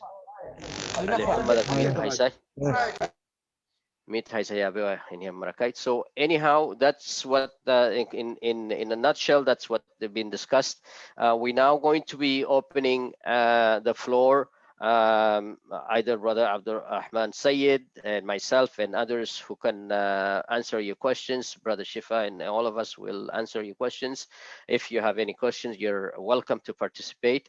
And you can raise your hand, and so we can give you an opportunity to address the way you see things, the way what we should do going forward, and how to basically claim our rights, how to restore our rights in Eritrea now and in the future. So with that, the Brother Ibrahim Muhammad Noor, he asked us to comment. So I will leave you, Brother Ibrahim, if you can briefly address, or if you have a question, you're welcome.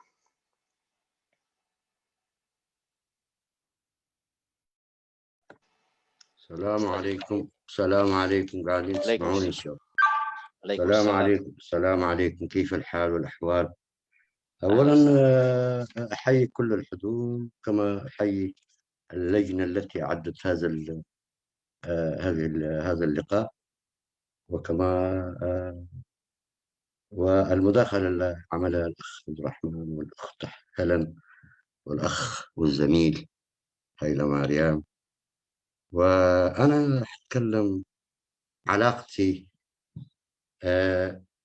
بالعفر، هي بدأت من وقت بعيد جدا جدا، من مدينة أسمرة والنذال، وتعلمت وفي العمل السياسي من إخوة عفريين، على رأسهم أفندي موسى قعس، أحد قيادات الحركة تحرير الإريترية، الذي علمني ودرسني. دول اختفوا. وفي الكفاح المسلح محمد صالح قال لي الشهيد على قيد الحياة، بطل من أبطال النضال الذي قام بعمل بطولي في عملية باكستان، وهو يعاني الآن من المرض في أستراليا. ومسألة الموضوع اللي قاعدين نتحدث فيه، نحن كإريتريين نحن ضحايا الصمت. نحن مش ضحايا السياسة والنظام فقط، نحن ضحايا الصمت.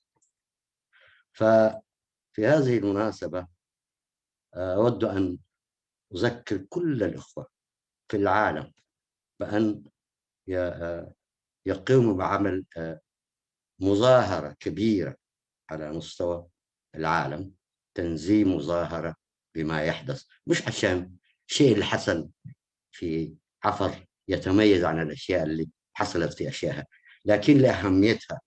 لأنه عفر دنكاليا تقريبا قاعدين يعانوا معاناة شديدة. حينما أقول أكثر من أي مديريات في إريتريا هي دنكاليا، تنهب ثروتها، الثروة المائية، الثروة الباطنية، تنهب وتسرق من النظام نظام ميليشيا تهدف. هو ميليشيا بالمناسبة، هو مش نظام، يعني هو زي حركات سعد حداد والجماعة دول. ده نظام ميليشيا، هذا التعريف حقه كده، ما نظام، ما حكومة، ده ميليشيا عنصري دموي. فبهذه العجالة أود أن أذكر كل الأخوة أن نقيم مظاهرة كبيرة على مستوى العالم. والغريبة الإخوة الإريتريين ما عدا أنا وحيل ماريام والأخ يوهنس اسم الله وهلن والأشياء هذه، حتى المنظمات الثانية ذات يسموهم يؤكل ما يؤكل دول، حتى ذات ما فيش حضور منهم. وكأنه أحس زي ما قال أحد الشعراء العرب: لا أتوقع من عالم جديد، فإذا مات قيصر فسيأتي قيصر جديد. هذا هو اللي حصل. فعشان كده كل المنظمات في العالم، الشيء اللي قاعد يحدث في إريتريا وفي مواقع أخرى، يعني يجب أن نقوم بعمل تظاهري، لأن أصبحنا ضحية الصمت، ضحية الصمت. وعشان كده سوري يا جماعة، عايز ضحية الصمت، فما عايزين نكون ضحية الصمت. والوقت أفضل من الأول، في فرص، والنظام يعاني، فنحن يجب أن نقوم بعمل تظاهري بالجرائم اللي قاعد تحدث. لأنه إيش، في تقريبا مقولة: أكثر الأشياء وجعا أن يظلمك أحد جهرا ويعتذر لك سرا. فده اللي قاعد يحصل في إريتريا. عشان كده العمل المظاهري مهم جدا جدا، فما عايزين نكون صمت، نصمت ونسكت حينما تحدث شيء، نقوم بالكلام والأشياء هذه. وأختصر حديثي بهذا القدر، وشكرا، والسلام عليكم ورحمة الله وبركاته. شكرا أخ إبراهيم محمد Noor, old friend and always supporting the Afar cause. And brother Ibrahim was saying that he spoke with relationships with Afar, and his relationship go back in the early 60s, including Sheikh Musa Gaas and brother Muhammad Saleh Gelle, and all of his experience been that he was in fact the student of these brothers and the Afar leadership at the time, and he continues to support the Afar. And he mentioned that Dankalia, out of all the regions in Eritrea, has been specifically targeted in bearing the brunt of the regime's aggression, whether it's stealing the natural resources of Dankalia and the Afar people, and all the crimes that is going on in Eritrea, especially in Dankalia, need to be supported by everyone, and that he called for a worldwide protest. Not just because the situation Asab, but we need to claim our dignity as Eritreans. So he calling for worldwide protest in support of what is happening right now. With that, thank you very much, Ustaz Ibrahim, for your support, ongoing support. And I wanted to see if any of our brothers that came in late that have comment, or if they want to have a comment or question. And until we see a hand raising, I wanted to hand back to Brother Abdurrahman Sayyid, so he can give us the general way forward in what is happening in this discussion, but beyond what we need to do. Ustaz Abdurrahman, tfaddal. Jazakumullah khair, Ustaz Ahmed, and all the participants and organizers of this important event. While everyone was speaking, I was thinking of two things, really. The first one was to remind ourselves that the creation of present-day Eritrea started from Asab. That's the starting point in 1884 or 86 with the Italian arrival of the Sabatino company and so on. So Asab is a very important corner point in the current state of Eritrea. The second thing, the suffering of Asab, something that we did not mention has been going on for the entire period of the Ethiopian presence. Now, yes, there has been like subjugation and all sorts of crimes against Eritreans all over the place. But in Asab, there was the additional uprooting of cultural and social identity of Asab itself. There was almost like an Amharization process going on in Asab during the Ethiopian reign. And I remember that very well as a young boy, and also when I used to meet some of my relatives from the area, almost like as if they were coming from Addis Ababa. Later on, there was also this daring by the Mengistu regime to curve Asab from the rest of Eritrea and join it to Ethiopia, to just make it completely separate. When they felt that sooner or later they will be losing Eritrea, then the second alternative was to go away with Asab and leave the rest of Eritrea. We did not succeed. So the suffering, and then all politics around Eritrea has been very much centered around Asab, and it's very important for every Eritrean to realize this fact, because it brought a lot of suffering to our people in that particular part, dear part of Eritrea. Now, in terms of moving forward, yes, the suffering is ongoing. I also foresee Ethiopian expansionists, whether the Amhara elite or the Tigrayan elite, they always have an eye on Asab, and that's a very sensitive issue for all of us Eritreans. We need to guard against the foreign plans as well as the internal sufferings. Helen and everyone else also mentioned the importance of joining and working together. I totally agree. When that is possible, it's very important to do. But when it's not possible for one reason or the other, even for technical or logistical reasons, then there is no excuse to stay silent. We should all have the right and also the ability to raise our voices, even through our own social media outlets. We can say something about this issue. We shouldn't really wait until everyone institutionally come together to organize one event or the other.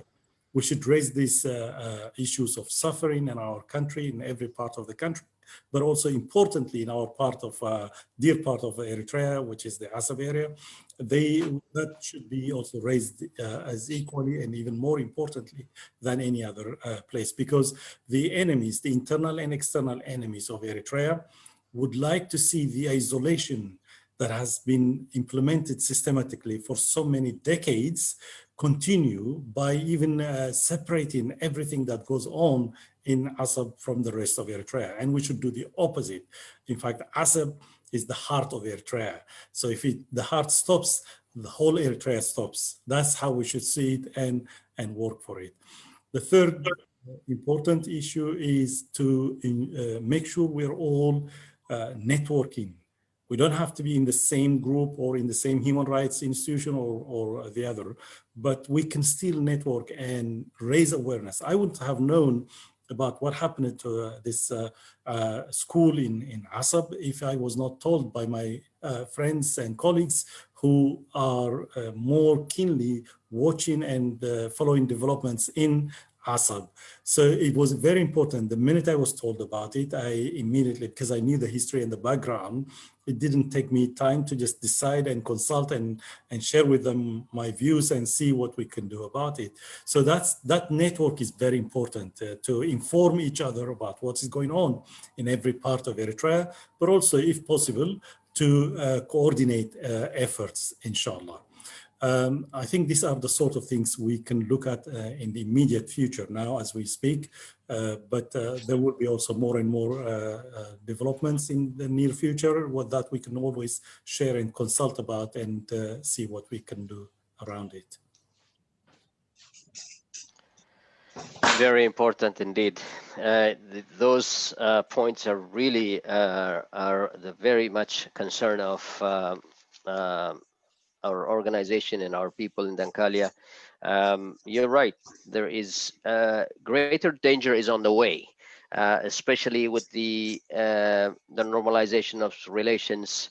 And most recently, there was a road being built between Bure and Samara, as you have seen it. In the Ethiopian financed those roads, and there will be influx, if not a new assimilation coming our way to take over what it's very easy for to take over of Asab these days because it's empty.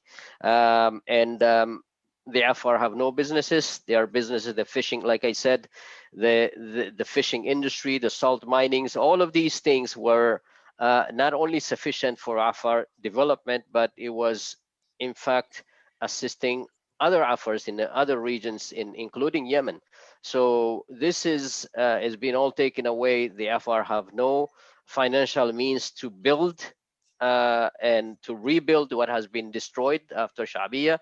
And the international community really where we can get any leverage to bring back the over 200,000 Afar refugees that are being scattered all over the region. And this should be the priority for the Afar building themselves economically, socially, and spiritually. You know, we are very much in danger since, like you mentioned, Brother Abdurrahman, since the beginning of the formation of Eritrea, starting from Italian colonization and all the way to Mengistu regimes, you know, trying to somehow if you remember, I think the Asab Ras Gez, I think you are referring to, is kind of you know, giving the Afar autonomy to rule over.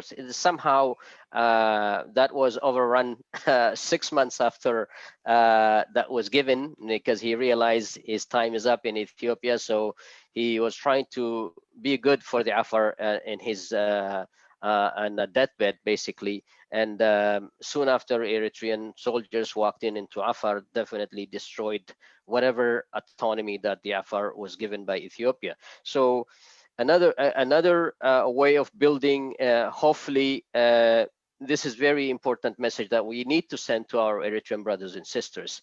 The Afar autonomy or self-governance or self-determination have always been there. You know, even the Italian colonization, the Italian imperialists, the fascist Italians have recognized the Afar, in fact, signed agreements with the Afar in some areas. And the French did the same in Djibouti.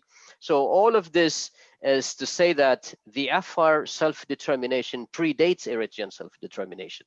This is not to say the two will conflict going forward, but there is a way to address the Afar rights to self-governance going forward. This needs to be within our discussion as different opposition groups.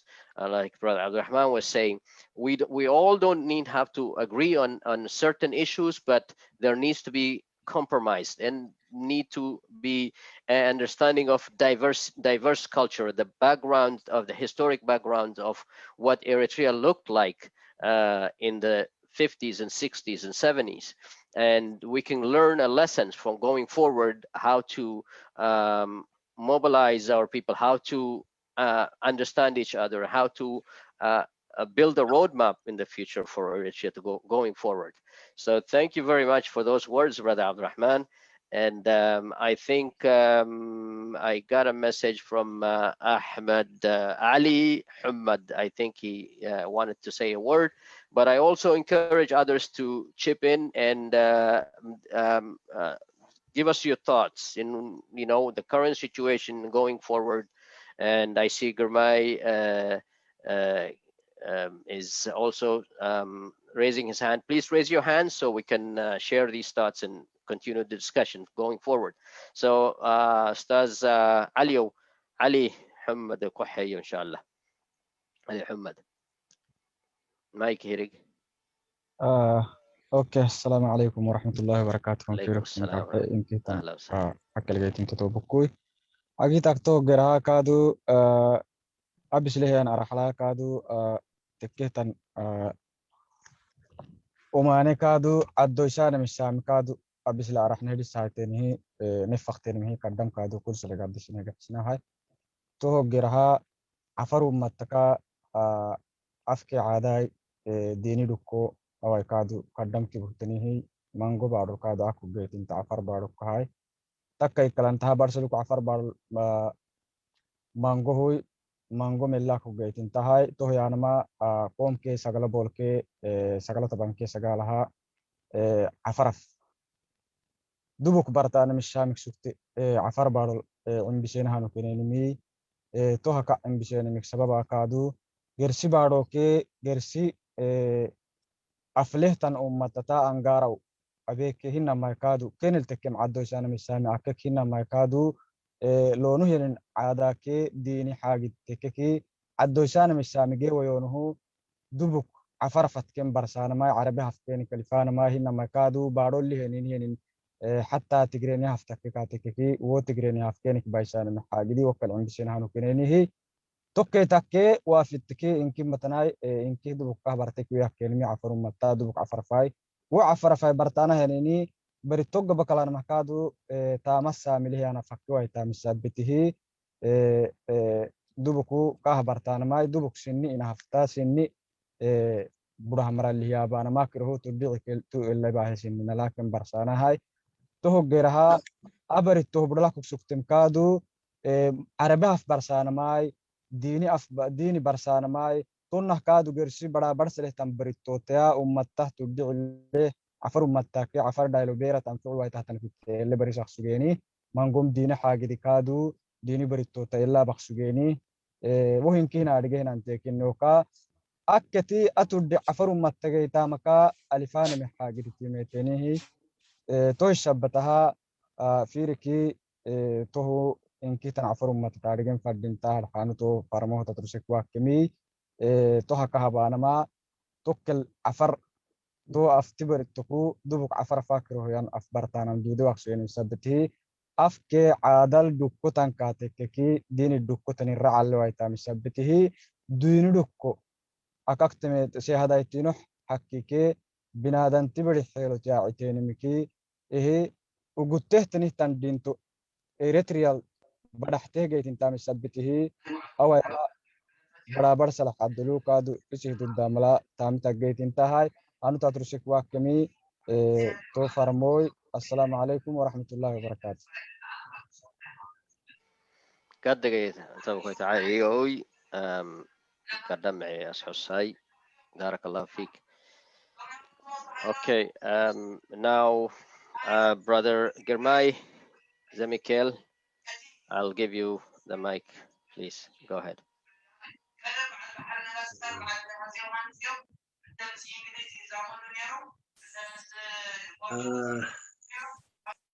أولها سلام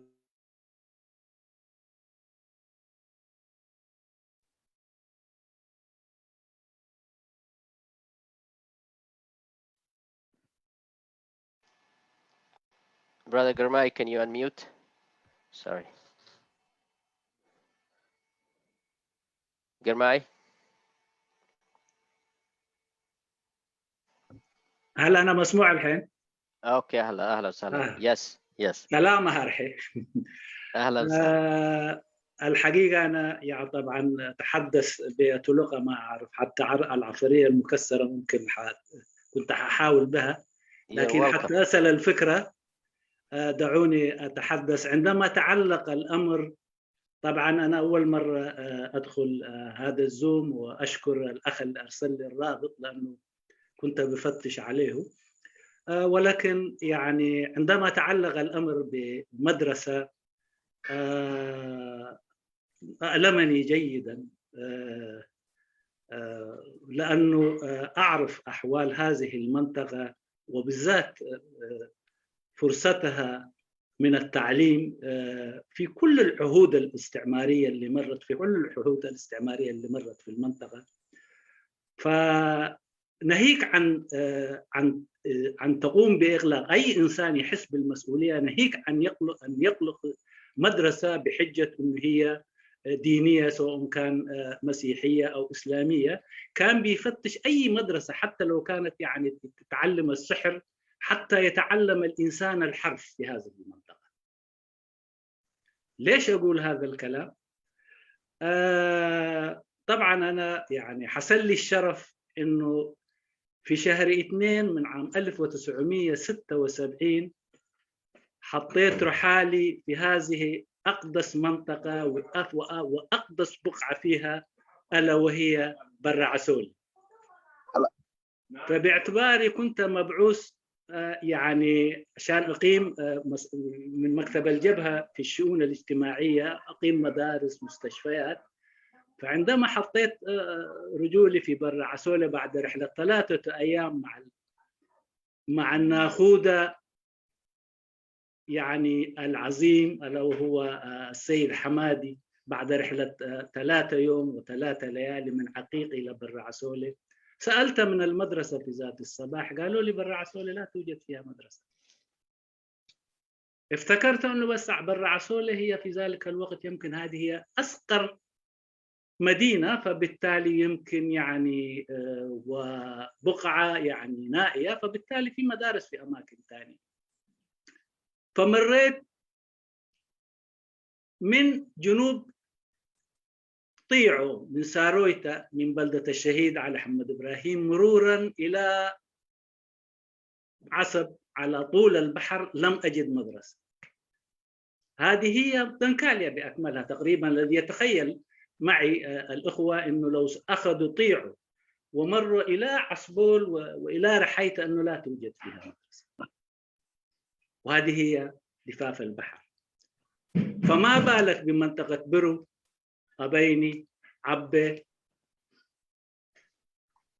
فرعافيرو، نامي، بلعبوي، ما فيش. إذن لم أجد مدرسة حتى يعني آخذ منها بعض الأشياء ونحطها في مدرسة واحدة. فبالتالي هذه المنطقة حرمت من فرصة التعليم، وقس على ذلك كل الخدمات الأخرى، الصحة، الطرق. فبدأنا مدرسة أولى في عبة بداخلية، لأنه لا يمكن أن تبدأ مدرسة أصلا ما كانوا في طلاب. فبالتالي أنا كنت اليوم أتوقع أن تكون في أي إنسان يحس بمسؤولية، يحس أنه الإنسان هو حق من حقوقه أن يتعلم الحرف. من يعلمه هذا الحرف لا يهم. كنت أتخيل أنه تفتتح مدارس أو ازدهرت مدارس، لكن لما سمعتها أنه إقفال مدرسة بحجة أن هي مدرسة دينية أو إسلامية، حتى لو عدنا كل المدارس يعني بتعلم العلوم، يعني المدارس الإسلامية نحن نعرف أيضا تعلم العلوم الحديثة، الحساب، الرياضيات، الهندسة، الطب، بجانب إلى إخراج عنصر يعني قويم، عنصر يعني يعني يقود حياته بطريقة بمناهج دينية، فهذا أيضا هو يعني جميل للدولة. لا تحتاج إلى بوليس، لا تحتاج إلى محاكم حتى يعني. فبالتالي هذه المنطقة تحتاج إلى حتى يعني لو قارنا بمناطق الأخرى، يعني ممكن حتلاحظوا في كلامي ما في وجه مقارنة. أقول لكم في دنكاليا كله لم أجد مدرسة، لم أجد مدرسة. في عدي ما كانت مدرسة، في بيلول ما كانت مدرسة، في برعسولة زي ما ذكرت لكم أول مرة اللي ذهبت، في بحت ما كانت مدرسة. فما بالكم بأبيني بمقر السلطان أحمد أحا، اللي هي تبعد من البحر يمكن 200 ولا إلى ما شبه ذلك من كيلومترات، يعني في أماكن نائية. فهذا بالحقيقة شيء مؤلم،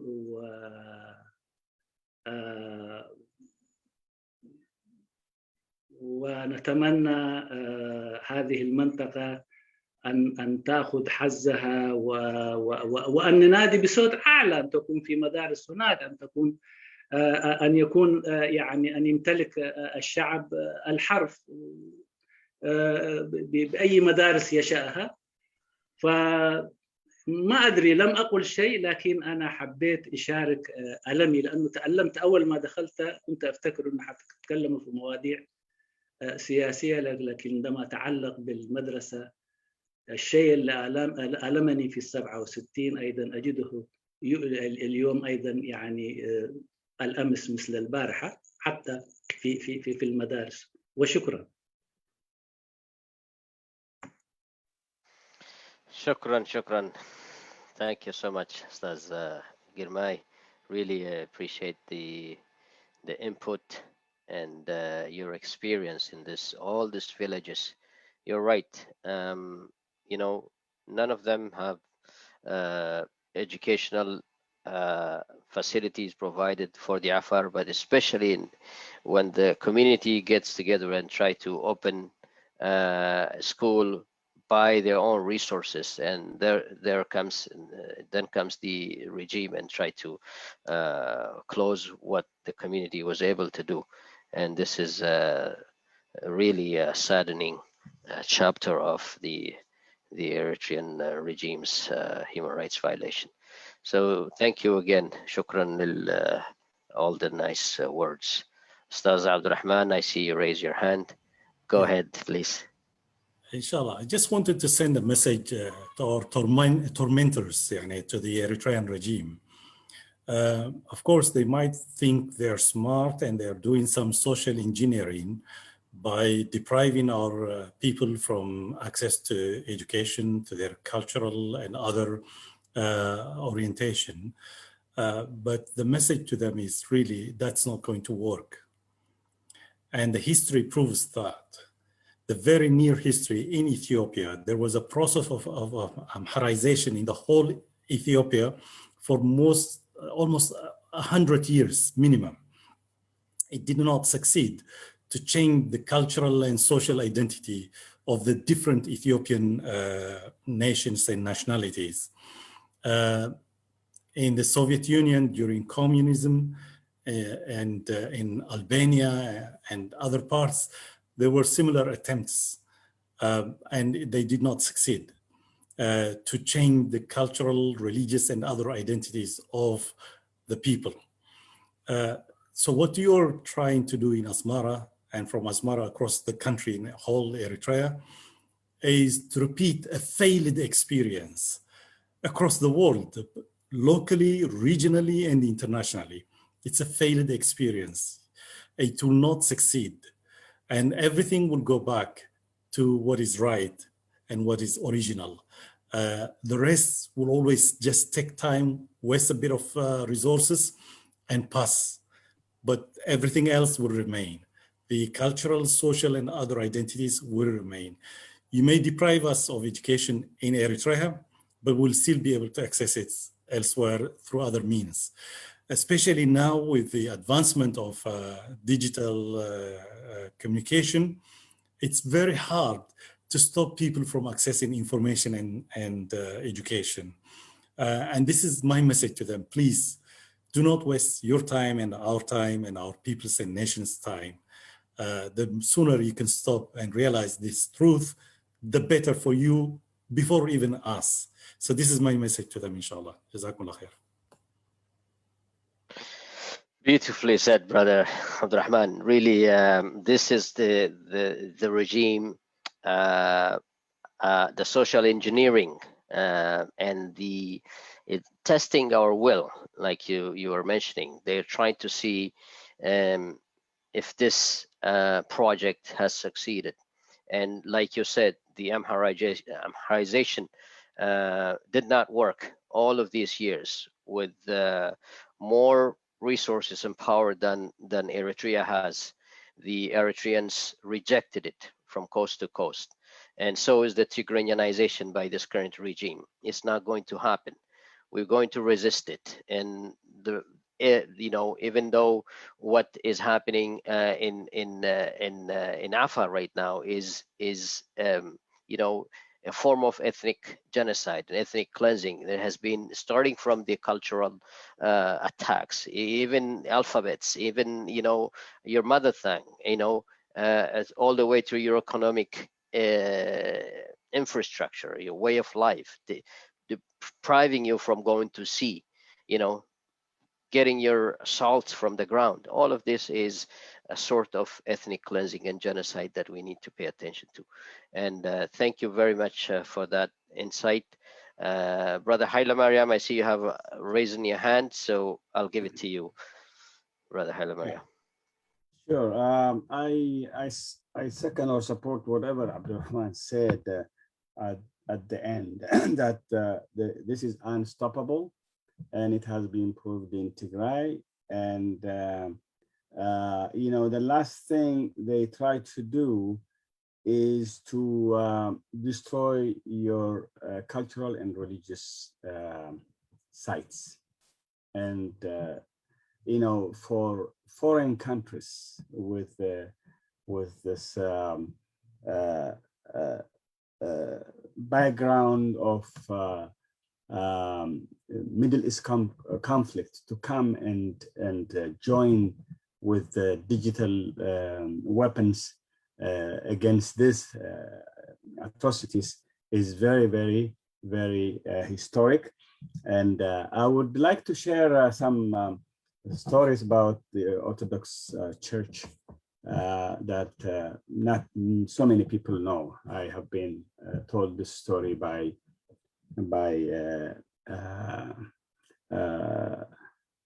a priest now serving the community in Atlanta.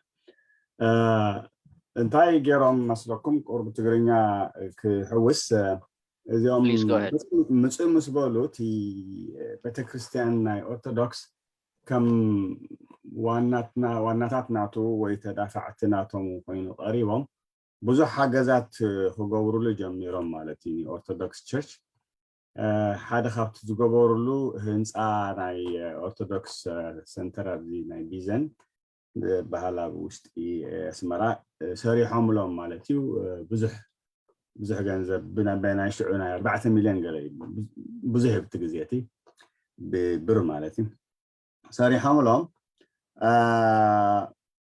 ድሕሪኡን መካይን ነቶም ዓበይቲ ኣቡናት ክህብዎም ጀሚሮም ማለት እዩ ተን መካይን ሰርቭ እናገበርኦም ከለዋ እንድሕሪ ሓደ ኣቡን ባህ ዘይብሎም ነገር ይገብራሎ ገለ ሪኦሞ እታ መኪና ክትዕረ ወይ ሜንቴን ክንገብራ ምፅዋ ገለ ይብልዎሞ ኣብኡ ከለዉ የትርፍዋ ሽዑ እታ መኪና ትተርፍ ማለት ከምዚ እንዳገበሩ ባጋ ዳርጋ ጥራያ ማድሪፎሞ ኣብ መጨረሽታ ይብለኒ ኣብ ምሕዳር እዮም ነይሮም እዞም ካህን ኣብ ምምሕዳር ናይቲ ፋይናንስ ናይቲ ኦርቶዶክስ ቸርች ድሓር ኣብ መጨረሽታ ኢሎሞም እቲ ገንዘብ ዘስራሕናልኩም ናይ ቤተክርስትያንሲ ኣምፅዎ ኢሎሞ ምለስዎ ድሕሪ ናይ ኣቡነ ኣትናስዮስ ማለት እዩ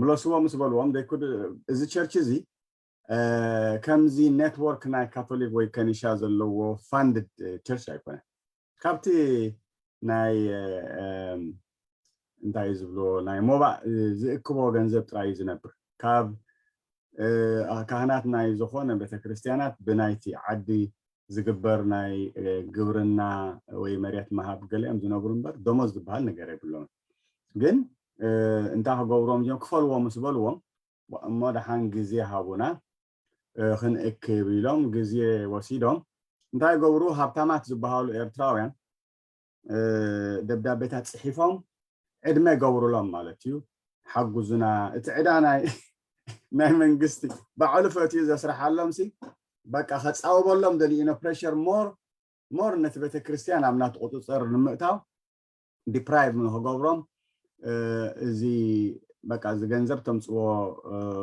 سلازبالهم دبدابتات اللي أخم لبزحات هابتامات بزمع عالتزي كتموصنا يبلوهم مالتيو حجين تايلهم أو كتحجزنا زبت كريستيان قال ماله انتيلنا بقى أنصارنا قورو اللو خيبلنا لنا بزرب زربا لنا نشتو سبكت قلم سيلنا إنا عديمنا ميلهم نقولهم حجي أو مسموصنا جنا أبتي مجاب أي أبتي بوتا مسموصنا جن بجاختكم ملوسوا عدايلو منالو أكافلنا خنبلنا حسيبنا إلهم حجي بدرو اتناي دهنነት ናይ ጸጥታ ሰብ ይመጽና ኢሎም ናይ ህግደፍ መጽኦም ስምዑናው እንታይ ኢልኩም ትእክብዎ ኣለኹም ነዚ ሃብታሙ መመሪጽኩም ስለምንታይ ትእክብዎም ኣለኹም ንሕና ደኣ ካበይ ከነምጽኣልኩም ሓጉዙና ኢልና ተንገንዘብ ክንመልሰልኩም ኢልና ኢና ንብሎም ዘለና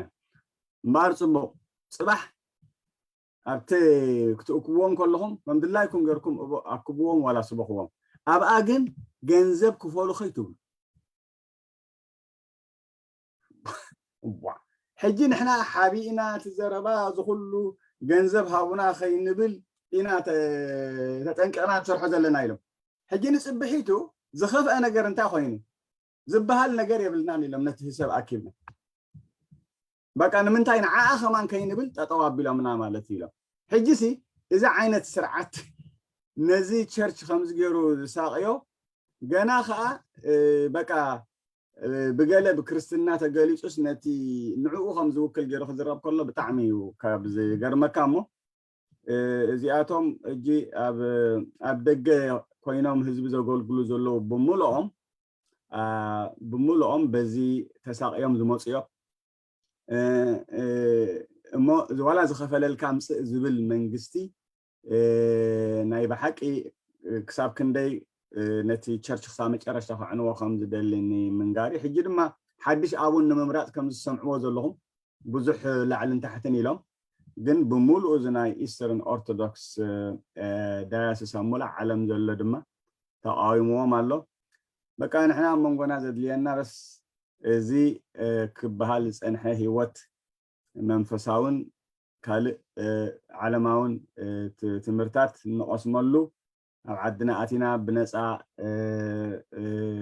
نبرلو غزي بقى حدنتنا يدللو سرعه زين عقل صبت زوسدو ناي مጨረሻ سقمتو مخانو فلطيو غني اللي يودي الله ثانك يو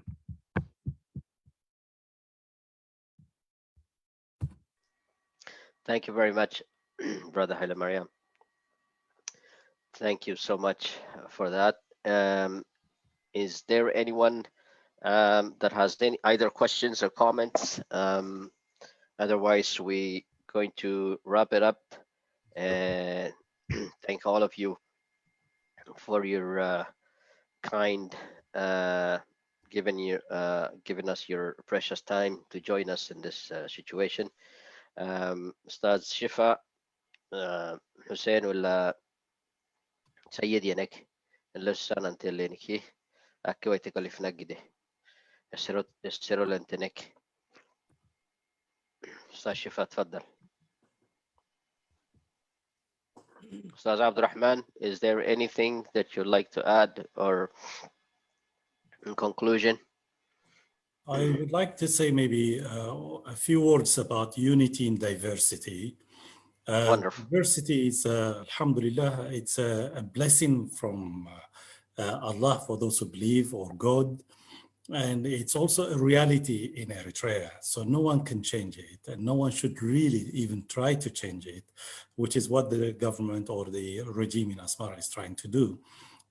So what we can say is the unity of Eritreans can still be maintained and celebrated within diversity, not within assimilationist approaches. So we have to celebrate our linguistic diversity, our religious diversity, our regional and geographical diversity, or even modes of economic production diversity should all be celebrated. It's of great importance to all of us, and we should really look at it as a blessing and not as a curse, inshallah. So with that, I think I would say thank you for all, for organizing this event and for raising the voice for our voiceless people. And inshallah, sooner we will be back in our country and repeat this event and this meeting to celebrate the success of the restoration of Maqhad al-islami in Asab, but also of the restoration of all the rights of our people in Asab and elsewhere in Eritrea, inshallah, inside our country, bismillah. Jazakumullah khair. Assalamu alaikum. Jazakallah khairan, ya Astazna. We really appreciate all of this, your contribution, your leadership. It's always refreshing, and we inshallah will invite you back and we'll do another session, inshallah. Really, thank you again once again for your time, brother Abdul. سادتي شكرا جزيلا لكم أيها الإخوة الحضور جميعا هنا، كل من شرفنا هنا في هذا السمينار وفي هذه الأمسية حول المعهد الإسلامي. شكرا جزيلا لكم جميعا. نشكركم وأشكركم باسم جميعا باسم دانكاليا ميديا تي في أو تلفزيون دانكاليا، وهذا سيكون إن شاء الله في قادم الأيام سينشر أو سيذاع على Eritrean Channel 6191 وخاصة على قسم دانكاليا ميديا تي في بحمد الله. ونشكر الإخوة المتابعين عبر الفيسبوك. أيها الإخوة الكرام، إلى أن نلتقي نشكركم اليوم. Shukran, Ustaz Shifa. Thank you. I see. Thank you, Brother Haile Mariam. Thank you, all of our guests. Appreciate it. Yes, all of you. Thank you so much. I see you can go anytime, Abdurrahman, if you feel like if you want to stay with us, inshallah, you can stay. But I see a brother, someone with iPhone who just came in, or I haven't seen, raised his hand. So we'd like to give an opportunity to him. أستاذ سيد كي حسين كتنيني كادو هلفناك نهارت فرمويا نهار بتانا هي عفرفة تنك أكلنا له تاني تنتو بقول سيروت لك وهبها هين هلفناك نهارت إن شاء الله. I thank you again, and iPhone, please go ahead. السلام عليكم ورحمة الله وبركاته. مسكدلي توبكوهوي أحسن لحلابين منصور راجعي أخيرا عنقرة عدوى يعني ما هاي إنكي ديابتين أنك حسق سقني ما هاي إنكي قد جاي. أولا مساء الخير، تحياتي لكم ومرحبا بكم أبناء الأريتريا. أنا اسمي منصورة راجع من موالد الدنكاليا. اليوم يشرفنا أن نتحدث عن بلدنا وشعبنا الحبيبة. أهلا ومرحبا بكم. أزن تعرفوني، مساء الخير، كفر لكم سنة آسيام. أنا سميت منصورة بهل من موالد دانكالي. أنا كبرى تحتنا حواتنك أنكو عبد حمص أخم أبزي بزعب عدنا كل تجاربهم ودي أمون ديوم سؤال ناي توم مسيخم زلهم أجايش يقنرنا خبرتي هذا لكم الفتو إذا بإرتراز قبر زلو زين مجمرة جزي خنن ياو لمودي استفلت أيو كاب هايمانوت أبوتات جميرهم أبكرن أبسمرة موائلهم بيت تمرت مع تعاون بري تسب تمرت قسيمون صباح نقول عدو خسر حزب بركي خونس سلطانهم خميجرهم كم زنا وحو طرح ذا حسب سبا سلازخونو زورو ديو ذا حبراوي قاتل زدليو سلازخونه أبزي بزعبا عدنا إهيم مهني لكم كتب ما يطوف سلازماتكم يقني اللي خبلكم كفتو قال እንኳን ዝዛረቡ የብለይን ሓፍትና ሄለን ከዓ የቀኒልና خبرتي ሃበልና መቸም ሓደ ክልተ ኢና ዘለና ኣዋልድ ብዛዕባ ዝተረፈ ካልእ ዝብሎ ነገር የብለይን ኩላህና ኣብ ዝኽን ዝፍለጥ እዚ ልሙድ ዝኾነ እዩ ነው ኣብ ህዝቢ ኤርትራ ዝወር ዘሎ ገበን እዚ ስርዓት እዚ ዝጉጅለ ሽፍታ ስራሕ ሸፋቱን በረይ ስራሕ ዓዲ ምዕባይ ስራሕ ከምዘይ ስራሕ ስለንፈልጦ ሓባራዊ ቃልሲ ኣትርና መቅላስ ጥራሕ እዩ ዘሎ ኣማራፂ ካልእ ምንም ኣማራፂ የብሉን ኢንሻአላ ኣብዚ ኩለኩም መፅኹም ዘለኹም የቀኒለይ خبرتي ሃበለይ ክፈሉ ከብለኩም ፈቱ I really appreciate your support and solidarity. Thanks again, our Eritrean brothers and sisters. Thank you again. Thank you so much, Ustaz Abdurrahman. This is Mansoura Ragi. In case you noticed, you were talking about her father earlier. So the fruit is in the right place, inshallah. And she's doing a great job. She's a leader in our community, in our struggle for self-determination. So Jazakallah khairan, Mansoura. I'm really pleased to see her, and inshallah I will see her two Yes. Shukran, brother. يا غني لنا خبرتي هبلنا أنتوي رسعياني رب زعبا بوي تزار مير كم سلني أبوي موالون هزبير ترى قالسي بزح قالسي زبركة أما ودأ طالع لي عصرت شديش تعمد تأثيره مود تفردو سبنيرو أقاط أمي كاب ما أثرت دحر عصر شديش تعمد وذيو ونحن كنا عايش لزخنا بزح تاريخين فلطنا ختزارب لسه معك فوكا مسلين أبوي أنا ولا طانا ولا تراجع أنا سمعت من صورة تبهر شكرا لك أستاذ حميد وكلكم يا غني لي كم زفلت أنا قوارق إبراهيمي أبوي موالون هزب إرترا قالسي زاقلقلن أمودا تخال على 16 عامت تأثيرو كاب موت تفريدو 16 عامت مستأثرة هزباي قنبار خاطو خلو قد مخلت عامت كبيت مأثرتي لو صوو سباتيم عجونا بقالس لنا خاب صدرنا زورسناينا عجوكم عجونا خبلكم فاتو يغني لي كبرات حتنا حواتن قد جاين كيتوبكم بارك الله فيك جزاك الله خيرا. Also, her father was also one of the financiers and really for this Islamic school. You know, he gave his money, his time, his life, you know, all of this for the cause of his people. So we are really appreciate what you've done, Ustaz Abdurrahman, talking about Mansoura's dad. Really appreciate Mansoura is leading right now that cause, and we are in good hands, inshallah. She will free Asab, inshallah. I'm very proud and very pleased that you made That's right. That's right. Really, I'm happy to see her after all these years.